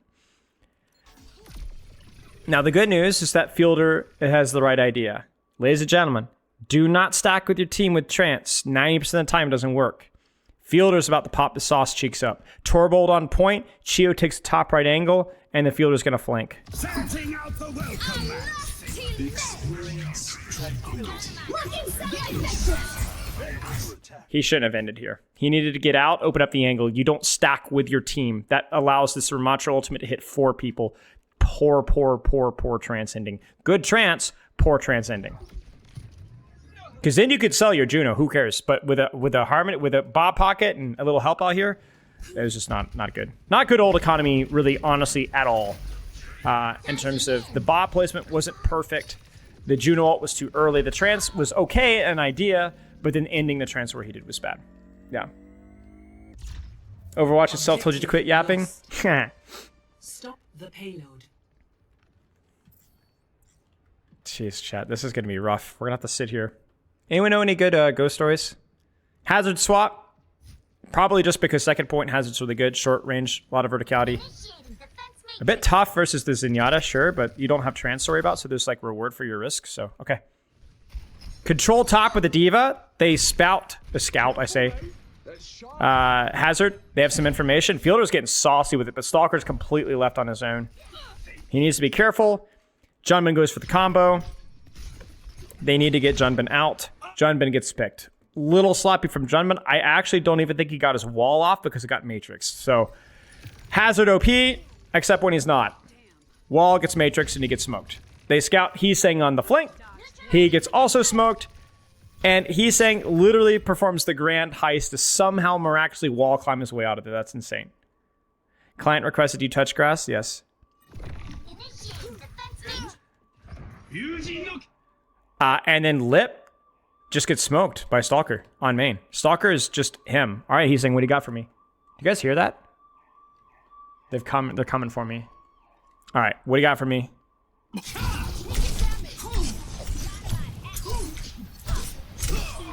Fielder is not a Zenyatta player.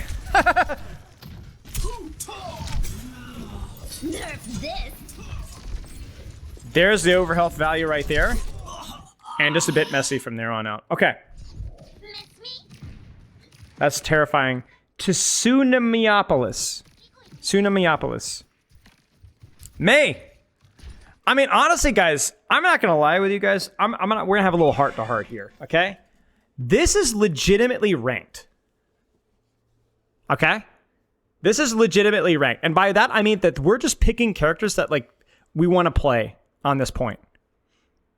We're going Hazard. We're going to go May now, but with Juno Brigitte, that's probably something that they practiced at least a little bit. But this is just like, this character makes sense in this situation. Let's try it out.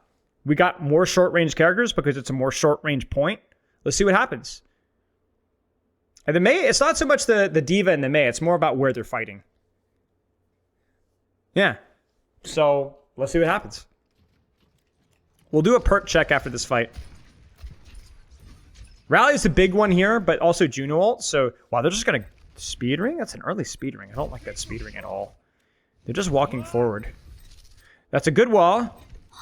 Good Sojourn Disruptor shot. Hanman is... This ends now. I don't know what the frick. There must have been a miscommunication there. Because Hanman was staying for some reason.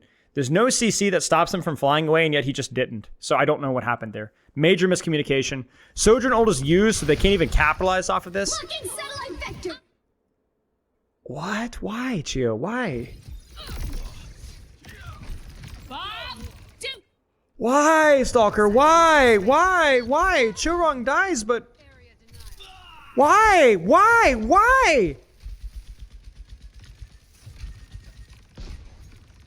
What is going on? What did they just do? Okay, when I said a ranked game, I meant more of like the creativity and expression of the hero swaps. There's like a lot less locked in, but why did they do that? So there was a miscommunication, so Hanman gets left on an island. Probably should have disengaged anyway. I don't know what he was thinking. But then the Juno ult comes in super late, which is bad. Responds to with rally. And then they keep going. They kept using ults. They kept...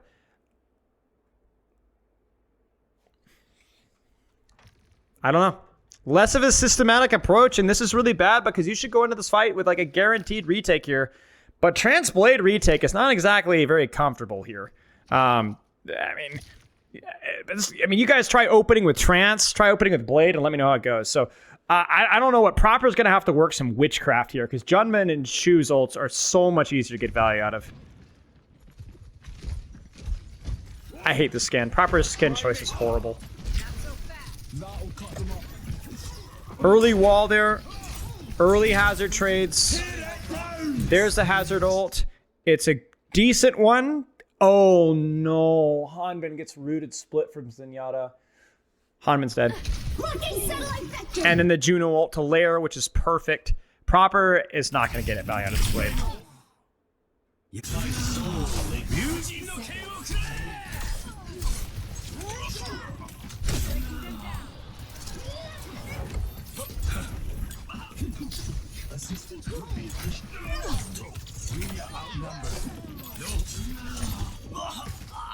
As I said, he doesn't get value out of the blade.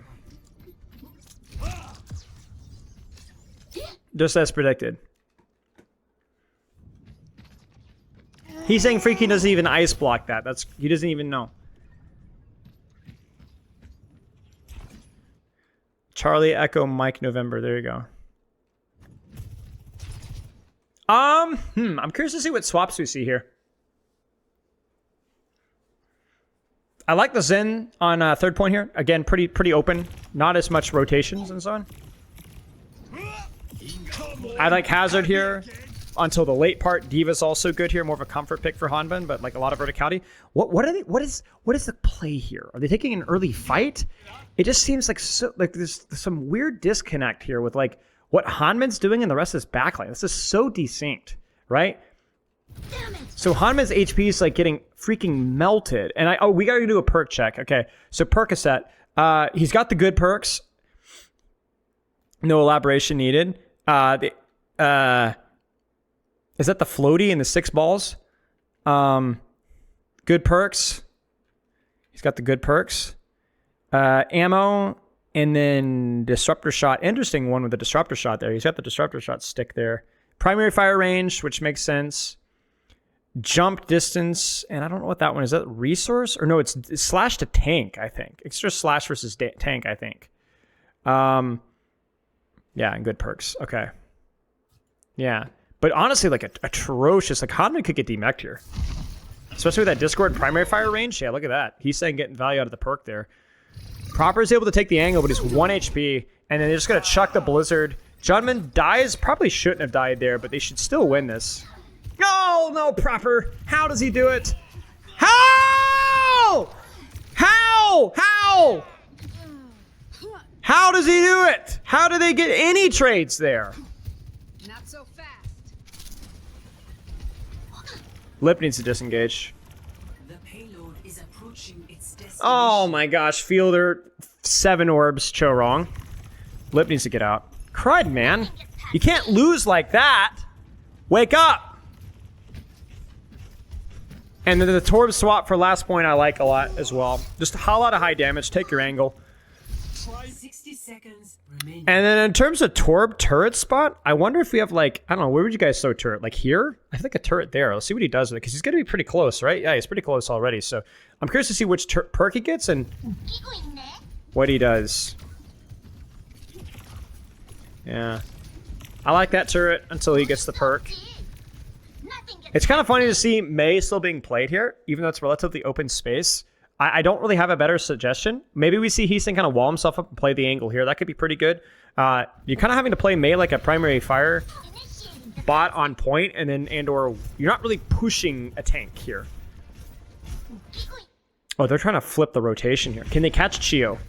Can they catch Chio? Okay, so they go the hard speed dive on the fielder, stuff him in spawn. He probably should wall that. Yeah, he does wall that. And then just turn ult Chio. And he does. And it's a juicer. It's a juicer. He gets what he needs. There's the ult, but Juno ult should be enough to keep him through. Stalker does not have the... Oh, he does have the railgun buff, so he can one-shot. All right, Stalker, this is all on you, mate. This is not looking good for your team. This ends now. Oh, Lip with the angle. Oh no, Junman dies. Fielder comes out of cryo from spawn and actually does something. Cooling down. Nothing. And trance is used. This is tolerable. If Choan gets his trance here, we're cooking. He does. Lip needs an angle. Lip needs an angle. Lip needs his angle. They get the D-Mech. Heesing touches. Heesing will need double pocket, but does have Blizzard Jumpman's back in the ball. Heesing can handle cart maybe, but we desperately need pressure. I want a ball slam here. Ball slam, Sojourn shot. Let's cook. Go. Do it, Junman. Do it, Junman. Do it, Papa. Go, Lip. Lip! Lip! No! Lip! We have to dive. We have to go. We can't AFK. You have to go. You have to slam. You're playing Wrecking Ball. Go. Heesing is suffering for you. Heesing died because you did nothing. Poor. Lip finally goes, but waits until Heesing dies. Why? Why did we wait so long? I mean, it's very chaotic. That is an insane pocket on a Chorong. And then the overhealth share. Chorong dies anyway, but there's an actual cap potential here. That's insane. They had no business winning that one. No business. No business winning that one. I was just really odd lack of action there with like Heesing burning on point. And just like we're just like content to AFK with these like half-hearted dives. Like, bro, you have to take a gamble here. You have to. Initiating match. So could have been a lot better. Could have been a lot worse. Yeah.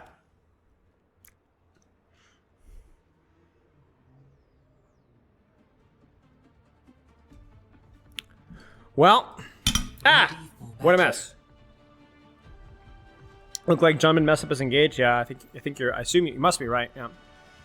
Well, we can't skip ahead. So, how's everyone doing today?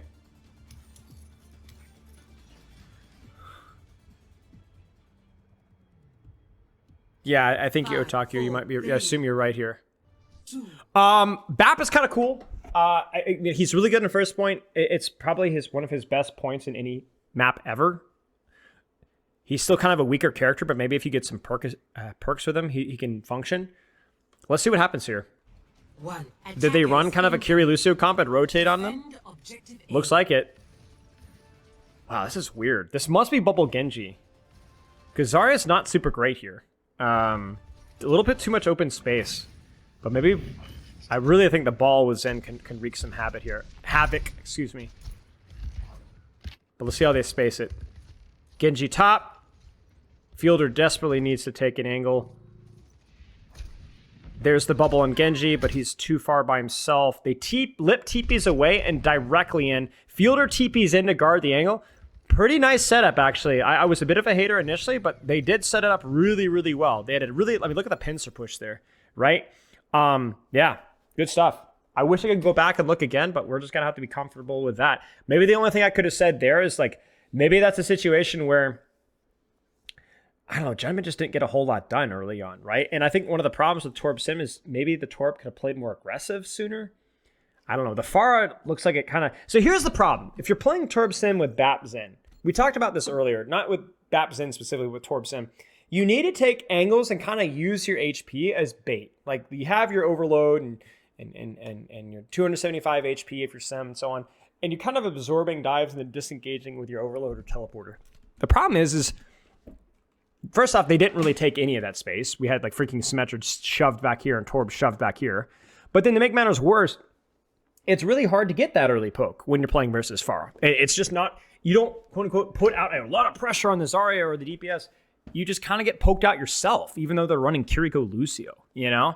So, I don't know. I felt like not a lot of beefy high ground flank control. It just kind of folded over, and then Pharah just poked him out. Genji poked him out, you know? Or dove him out or whatever. So, not a great execution, but also I do like the Pharah. Pharah does kind of dumpster this. It makes me wonder if they've had success with Pharah versus this, and it didn't play out the way that they thought. I don't know. It's good. It's good setup by Falcons. Like, I got to give credit where credit is due. And we're definitely going to see some swaps here. I'm curious to see what they swap to. Yeah, full swap. Wow. Full swap. Now, the question here is, do Kiri Lucio swap? I don't think Kiri Lucio are near as good, or Kiri especially. Do we go something more greedy? Do we go Ana here? Objective Or do we stay? Stop the payload. I don't hate the Zarya here. It's not great versus the DPS line, but it's not terrible versus the support and tank line. Looks like they're going to stay. Okay.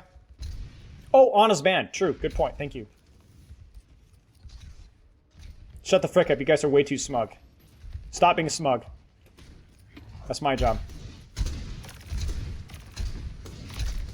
So basically, here's how you're playing this if you're Falcons, okay? You need to take as little damage as possible from this Ashe, from this Pharah, whatever, fill in the blank, and find a way to rotate on top of, you know, any of these characters. Now, you could, in theory, off angle, like you could set up like an off angle here and poke out the hazard too, but you just can't stand in open space. You just can't. You just can't. You're going to get your face blown off. You need to use your mobility. You need to use your Lucio, your Kiriko, and play to your strengths.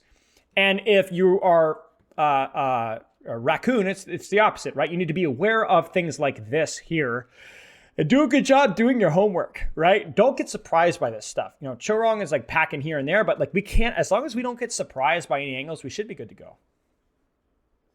Hanmed will probably have like 0 charge. It will be mostly charge on the thing that he's pocketing.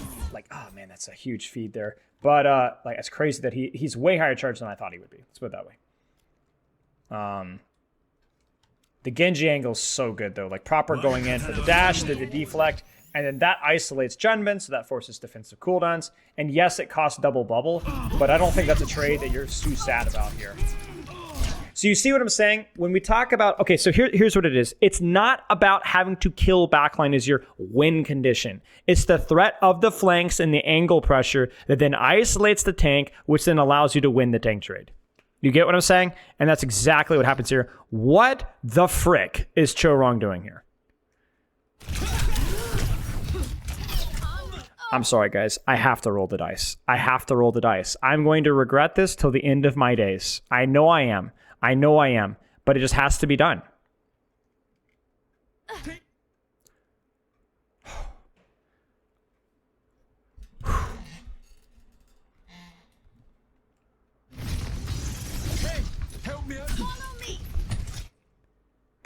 I have no solution.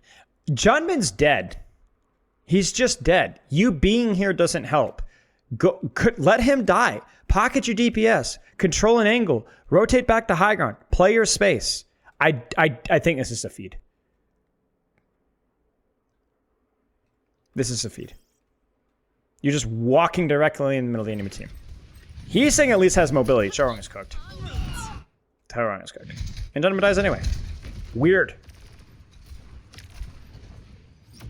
It's, you know what's funny, chat, is when we see like these comps that these guys clearly don't have a lot of experience playing versus, just because bans, and again we've talked about this, is just how goofy some of these errors are. Like you just really great players, and this is where I've always been a fan of bans, because great players to me are not system players alone.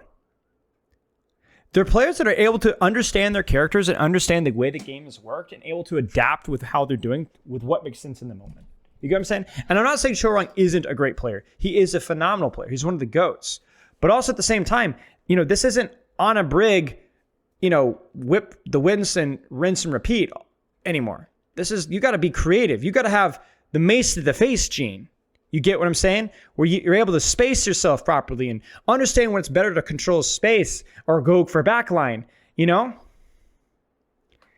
That's never the play, And so we don't need to read too much into it, but it is worth pointing out that you're going to see goofy stuff like that, and I think that's good. I think it's going to allow people that are able to understand the fundamentals, and think outside the box to be able to find success. Seems like I favor the Falcons somewhere. No, not so much. I'm indifferent, to be honest with you guys. Maze of the Face is a better Brigitte than Chorong. Mace of the Face might know how to play Brigitte in these kind of compositions better than Chorong. Mace of the Face hit rank 1 playing Brigitte in ranked versus Pharah's and Ashes. Probably not. I think Chorong probably would definitely be better than Mace of the Face given the opportunity but it's a different story. A lot of these guys are system players, and they do very well in ranked, of course, but yeah. And it's also just one fight too. Like, we don't want to read too much into it. All I'm saying is that it's not so, when you introduce instability and weird comps and weird maps and like Torb Sim, all of a sudden everything goes out the window. Everything goes out the window. I actually do like the Winston swap, I will say. If we can keep him alive. Even without the Ana, I think it's pretty reasonable.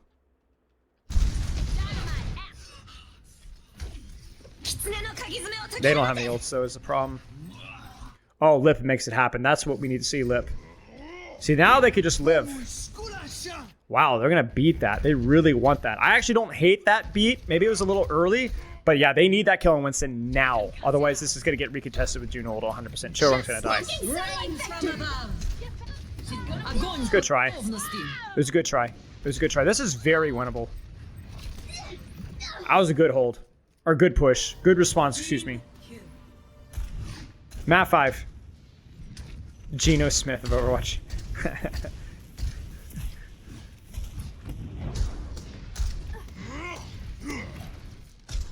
I don't think Chorong is a systems player. I'm saying high-level players in general are more system biased. So you could introduce some instability into things. No, they won't fix replays for some time. Deep dive from Junbin. He needs help now. He gets it. That's one bubble. That's two bubbles. Hanman is a million charge. So we might see a blade now because there's no bubble. Those are some CDs. What do you got, proper?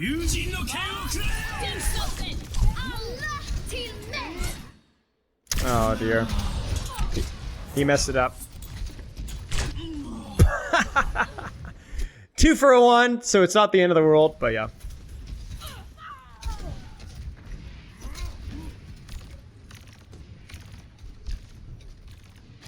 By system player, I mean players that are more used to playing certain heroes versus certain compositions.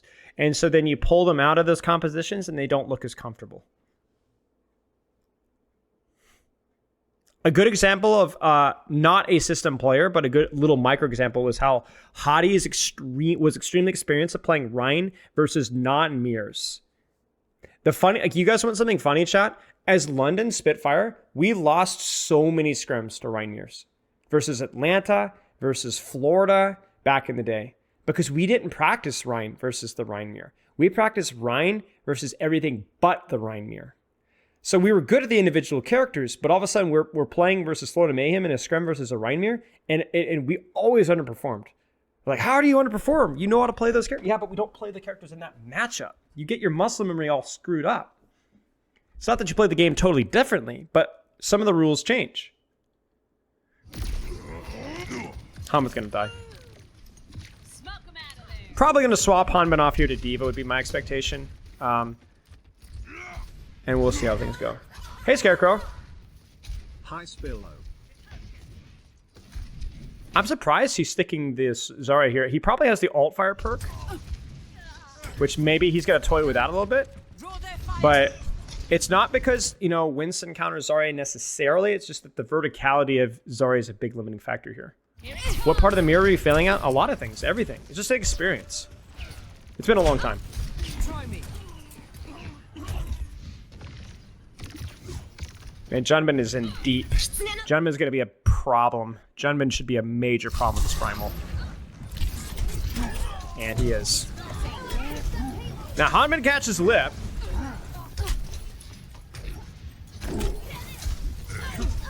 Wow, that felt unearned. That felt unearned. I don't know how Churong died there, but that felt like that should have gotten a lot more than that. To be fair, it was an active Kitsune, and the Primal kind of expired, but hey, Stefano. Hanbin?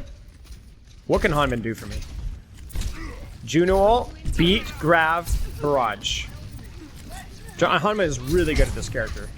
Or was. Bubbles there. Beat, engage. Hanman grabs. Stalker diffs him. He's saying Stalker dies, but he does enough. This is insane. Bubble lock onto Juno because the healing for a second is lower from Brig onto Juno than Juno onto Brigitte. And you're happy with your position right now as long as Shorong doesn't touch. There's a chance though. I don't know if I love that bubble. You need your own bubble there. You need your own bubble there. That bubble was way too reactive. They have to worry about point. I don't love that bubble from Hanman. Probably a lost fight either way. No way proper. Oh no! Disaster.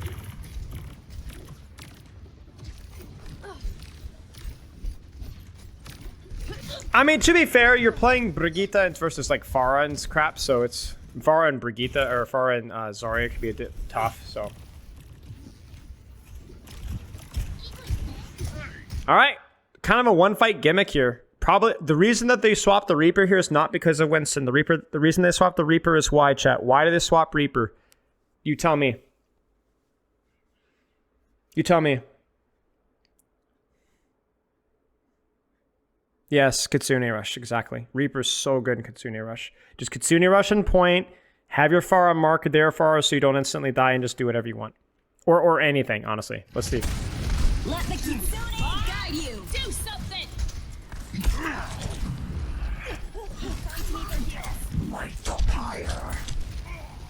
It's not enough. Bob too good. Lip too good. I would have loved for them to actually do a rotation first into the Kitsune Rush. So shove the Zenyatta in here and then go from here while having your Pharah lurk around behind. They just Kitsune Rush on point. It's lazy. Raccoon setup for it was much better. They had multiple angles. Lip on the back, Juno in the back, Pharah on the side, and they just stomped them. Bad setup. Bad setup. Bad setup. Fine swap, but bad setup. And I wouldn't be surprised if proper swaps off. And there it is. Junman perks? Yeah, we could take a quick look at perks. So, no surprises there if you've been watching the stream. No surprises there if you've been watching the stream. No surprises there. That's like the primary fire one, I believe, the reload. And then I'm not sure as familiar with the Ash ones, but I don't think they're quite as important.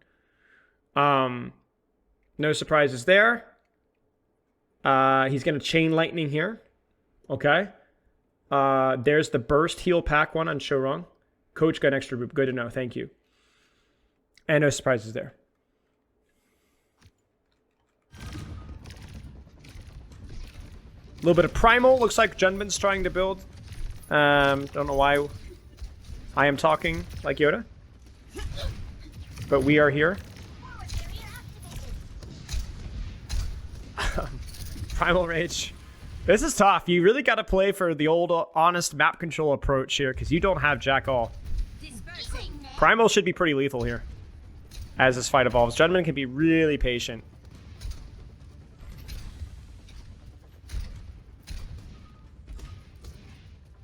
Repulsion. I think Proper's just, yeah, they're playing for just kind of a neutral setup here, you know? Like, you look at this and, yeah, they don't have any ults, which is why they're setting this up. But Kiri Sojourn here, Pharah pocket here, Diva with the angle on Lucio kind of shoving the backline to the corner here. And then now you can turn your attention to force the Primal Rage. Like, this is the kind of setup that it feels like Falcons only consistently do when they don't have ults. Like, this reminds me a lot of Suravasa, you know? I was like, dude, where was this level of effort when you had ults? You know? Put that same amount of effort when you have ults, mate, and you'll win this. You would have capped here 2 minutes ago. Why chain lightning over 30 healing per second? A lot of it's just due to how long you're able to keep your bubble, which is kind of becomes a point of contention. And I have not experimented enough with how far chain lightning reaches either. Widow swap, yeah, it's just like last fight stuff. Widow swap is fine. You could just literally just sit in spawn and control this. It's like, it's a pretty consistent swap here. Yeah, I don't hate it.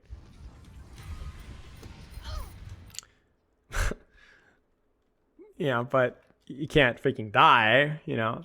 That's the one thing. So good setup though. I mean, this was not just Proper's shot. This is also a far rocket from the angle, and Lip doesn't get support because his supports are shoved into the backline by the Diva Lucio rotating, and they also force Winston bubble at the same time. So yeah, the Widow dies, but also good setup, man. Good freaking setup. Falcons earned this for once. And now Heesing's gonna die. And now the Primal's gonna be too late. Chorong was flying in for I don't know why Chorong keeps doing this, and people that are clearly like sunk costs. Play your own life, pocket your Juno, let your Primal stall and live. Chorong is like honestly throwing his corpse in lost fights, and that is not the first time we've seen that. This map is certainly not the first time we've seen it this series, and that's gonna be a cap. Rains from above. I will almost skip forward shot, but I've learned my lesson. Where's everybody meme? Yeah, exactly. I mean, it's good. He can't force the Primal early. He has to wait for them to walk in, but there has to be the general like response to how crazy or how Falcons were spreading around from Raccoon was not good. They looked kind of lost. You had both supports in the same side, stuffed in spawn. You had both DPS on one side, stuffed into the spawn. Not great.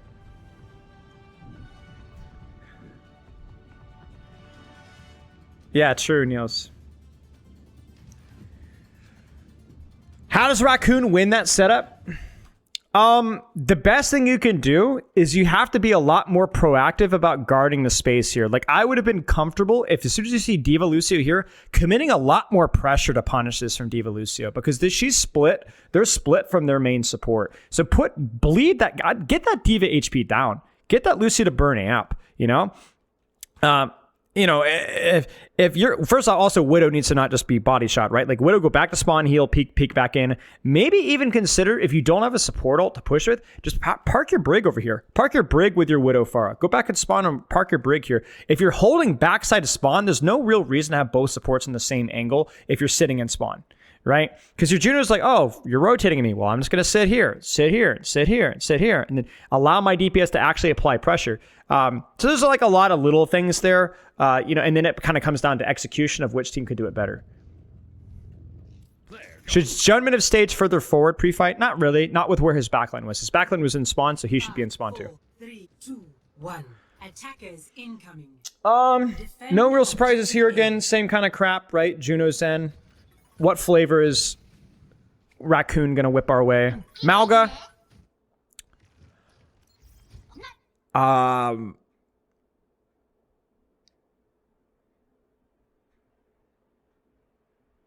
mean, Malga just provides that big burst potential, but surely they're just going to rotate top again, right? Or maybe they let their Genji Brigitte clear top, and then they apply point pressure, but... Yeah, again, I like the setup here. This is alright. And then you get your Sojourn carefully touching point, and then your off-angle from your Malga shooting tank. And then you get your Genji pocketed up top. Heesing gets the pressure. Heesing gets the pocket. Heesing gets the speed ring. And that allows Junman to apply pressure on point because Heesing kind of tanked for him. Brigitte lives. Brigitte gets smoked and then Proper hits a shot on Lip from here. And so they get the trade. Honestly, well played by both teams. He's saying doesn't quite get the kill on Stalker, but they still have plenty of time. Shu needs to live. There's the pocket. There's the juke. He's saying dies, but it's worth it. He gets a lot of space out of it. Well, okay, maybe not worth it, but it's not a waste of time. I don't know. Malga's tough here. Malga's tough. Like, even with the cardiac and even with the running and damage reduction, he's getting melted. I don't know. I like the way that Crazy Raccoon approached this. I just don't know if the comp worked. You didn't get the bubble support on your Genji dive top. You didn't have a tank that was allowed to clear high ground like the Ramattra.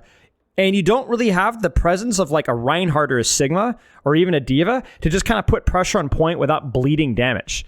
You weren't grouped. You didn't use Malga's mobility. You didn't use Malga's cardiac. I don't understand the Malga.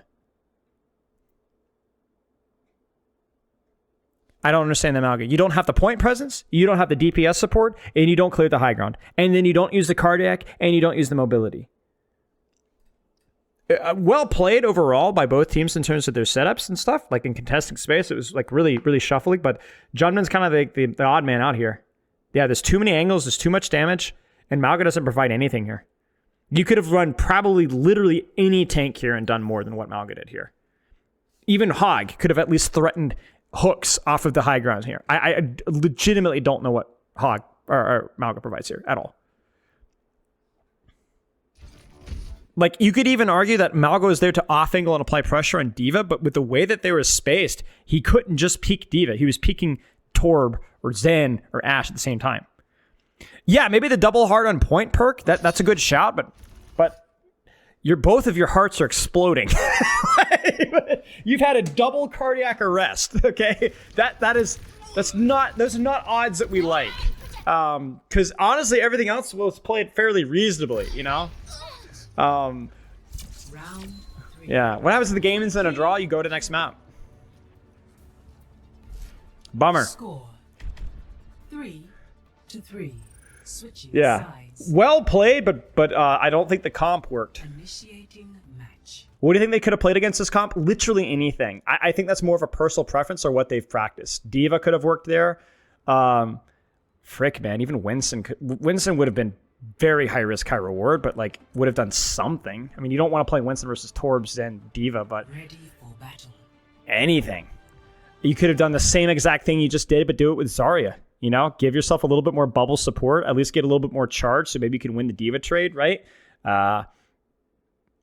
Throw out the Sigma for a first fight cheese, you know, just so that you can win first point and go from there. D.Va's strong, but I don't know if Junban has that in his hero pool.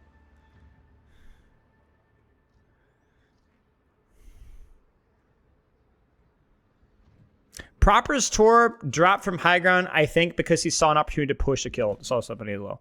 Would Mei have worked? If Mei played in the same way that Genji did, where she goes up top here and pushes and controls here, yes. Sitting on point, no. There's just too much pressure from too many different angles. Doomfist? I mean, probably better than Malga. High risk, high reward. Probably would have fed, but yeah. But yeah, Mei would not have been able to turtle on point, even with Mei Wall and Ice Block. I think the D.Va can contest too easily. But Mei for pushing up top, yeah, sure, could have worked. Zarya is not great for forcing point, but at least Zarya could have helped the Genji take top without actually being there. I mean, we saw on our first point, right? I would say optimally, in hindsight, probably Sigma. Because there's not a flyer on defense. You're not getting run over by a brawl tank. It's Zen, Sojourn, Torb, probably Sigma. Probably Sigma. Now, you might get counter-swapped if you cap, but honestly, OT just capping is big stuff. I don't know what Junman Sigma's like, but Sigma's probably the best perk that you can play there. And you even have the Levitate perk. You have the Accretion perk, which is huge in this situation because any Kinetic Grasp is going to get you an Accretion reset, essentially. I think Sigma would have been optimal there. Sigma would have not only been good at forcing point, but would have been so resource light that you can literally put both of your supports doing whatever they want. Yeah.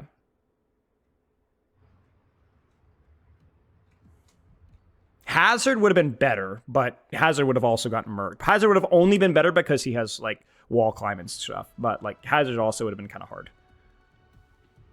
5, 4, 3, 2. 2-2. This is it, boys. Attackers incoming. Defend Kind of all leaning on the close range stuff with Venture. I mean, it makes sense. I think you're pretty vulnerable to Pharah with this, a pocketed Pharah with this, but you know, in theory, you still have Juno, you still have Sojourn. You're not completely helpless versus Pharah.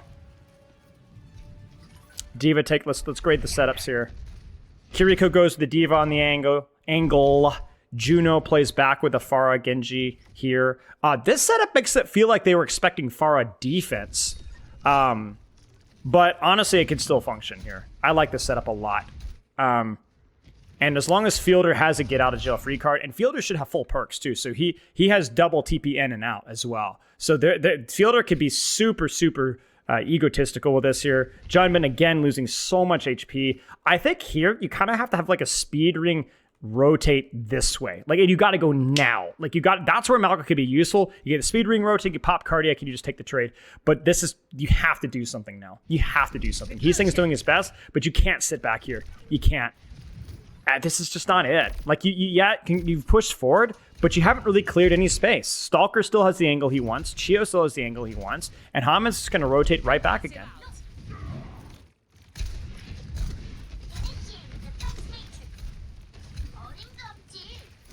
seconds remaining. Yeah, and then Brigitte gets caught with a pants down. Brigitte pushes through, tries to retake the angle, but it's just simply too late. It's just simply too late. They had their opportunity to flip and rotate. Proper with his sick angle. Proper with the sick deflect. He will maybe die. Nope, he's okay. The GOAT. And that's it. Wow. Falcons pull it out, man. Falcons had a really bad map on Suravasa. Just looked completely inept. But honestly played really well on the other maps. They deserve this map win. They deserve the map one on Gibraltar. Chat, forgive me. Esperanca deserved the map win there. Consistently the better team. Every map win felt earned. Every map win felt earned. Lijiang was relatively close. I think Junbin honestly bailed out Crazy Raccoon there. Played just really, I mean, not that Crazy Raccoon played poorly there. I think they played fine for the most part. But really solo, high-level solo performance there. And just the better team. Yeah. Very, very, very entertaining series, actually, though. Since Hanman carried the series with unbelievably perfect play, I think Hanman played fine. You know, joking aside, I think Hanman played well.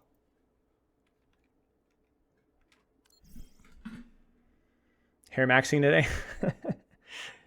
You know, your concern with Hanman is just going to be like, how useful is the Diva pick moving forward? Is Diva, as perks get better and solve, is she still going to be a high-level performing hero? And I don't really know. I don't know. For me, Chorong didn't have a great game. A lot of mistakes from Chorong. In general, the team play from, honestly, both teams, but especially Crazy Raccoon at times was just really messy. At least in comparison with what we're expecting. And honestly, there are just a couple of moments where just some individual performances, like we praised Junbin on the first map, but my goodness, Stalkers, Hanzo, and Gibraltar, right? Like the amount of fights that they win and just being able to pull that out. And despite, you know, the Sombra, lack of Sombra, let's say, masterclass there was a lot of really good moments from the series overall. I think Stalker can deserve MVP for me, sure. I think he played well in Suravasa overall. I think he played really well in Gibraltar. I think he did fine on King's Row for the most part as well. And no MVP is going to play well on every map, at least to the level you'd expect. But yeah. Can you give an in-depth coaching analysis on Hanman's monitor position? No, that will forever remain secret. You guys will never know. But yeah, I think Stalker played well this match. I also think Chio and Fielder played pretty well too. Not perfect, of course, but right. What is the +2 and -2? Is that my social credit? Is that the best team right now? Not sure. We only watched the one game. I've been completely out of touch with OWC, so don't take my opinions on player quality. I'll tell you how I felt that they played this particular game, and that's just a general run through because I didn't exactly study POVs here. We just kind of looked at third person perspective. But yeah.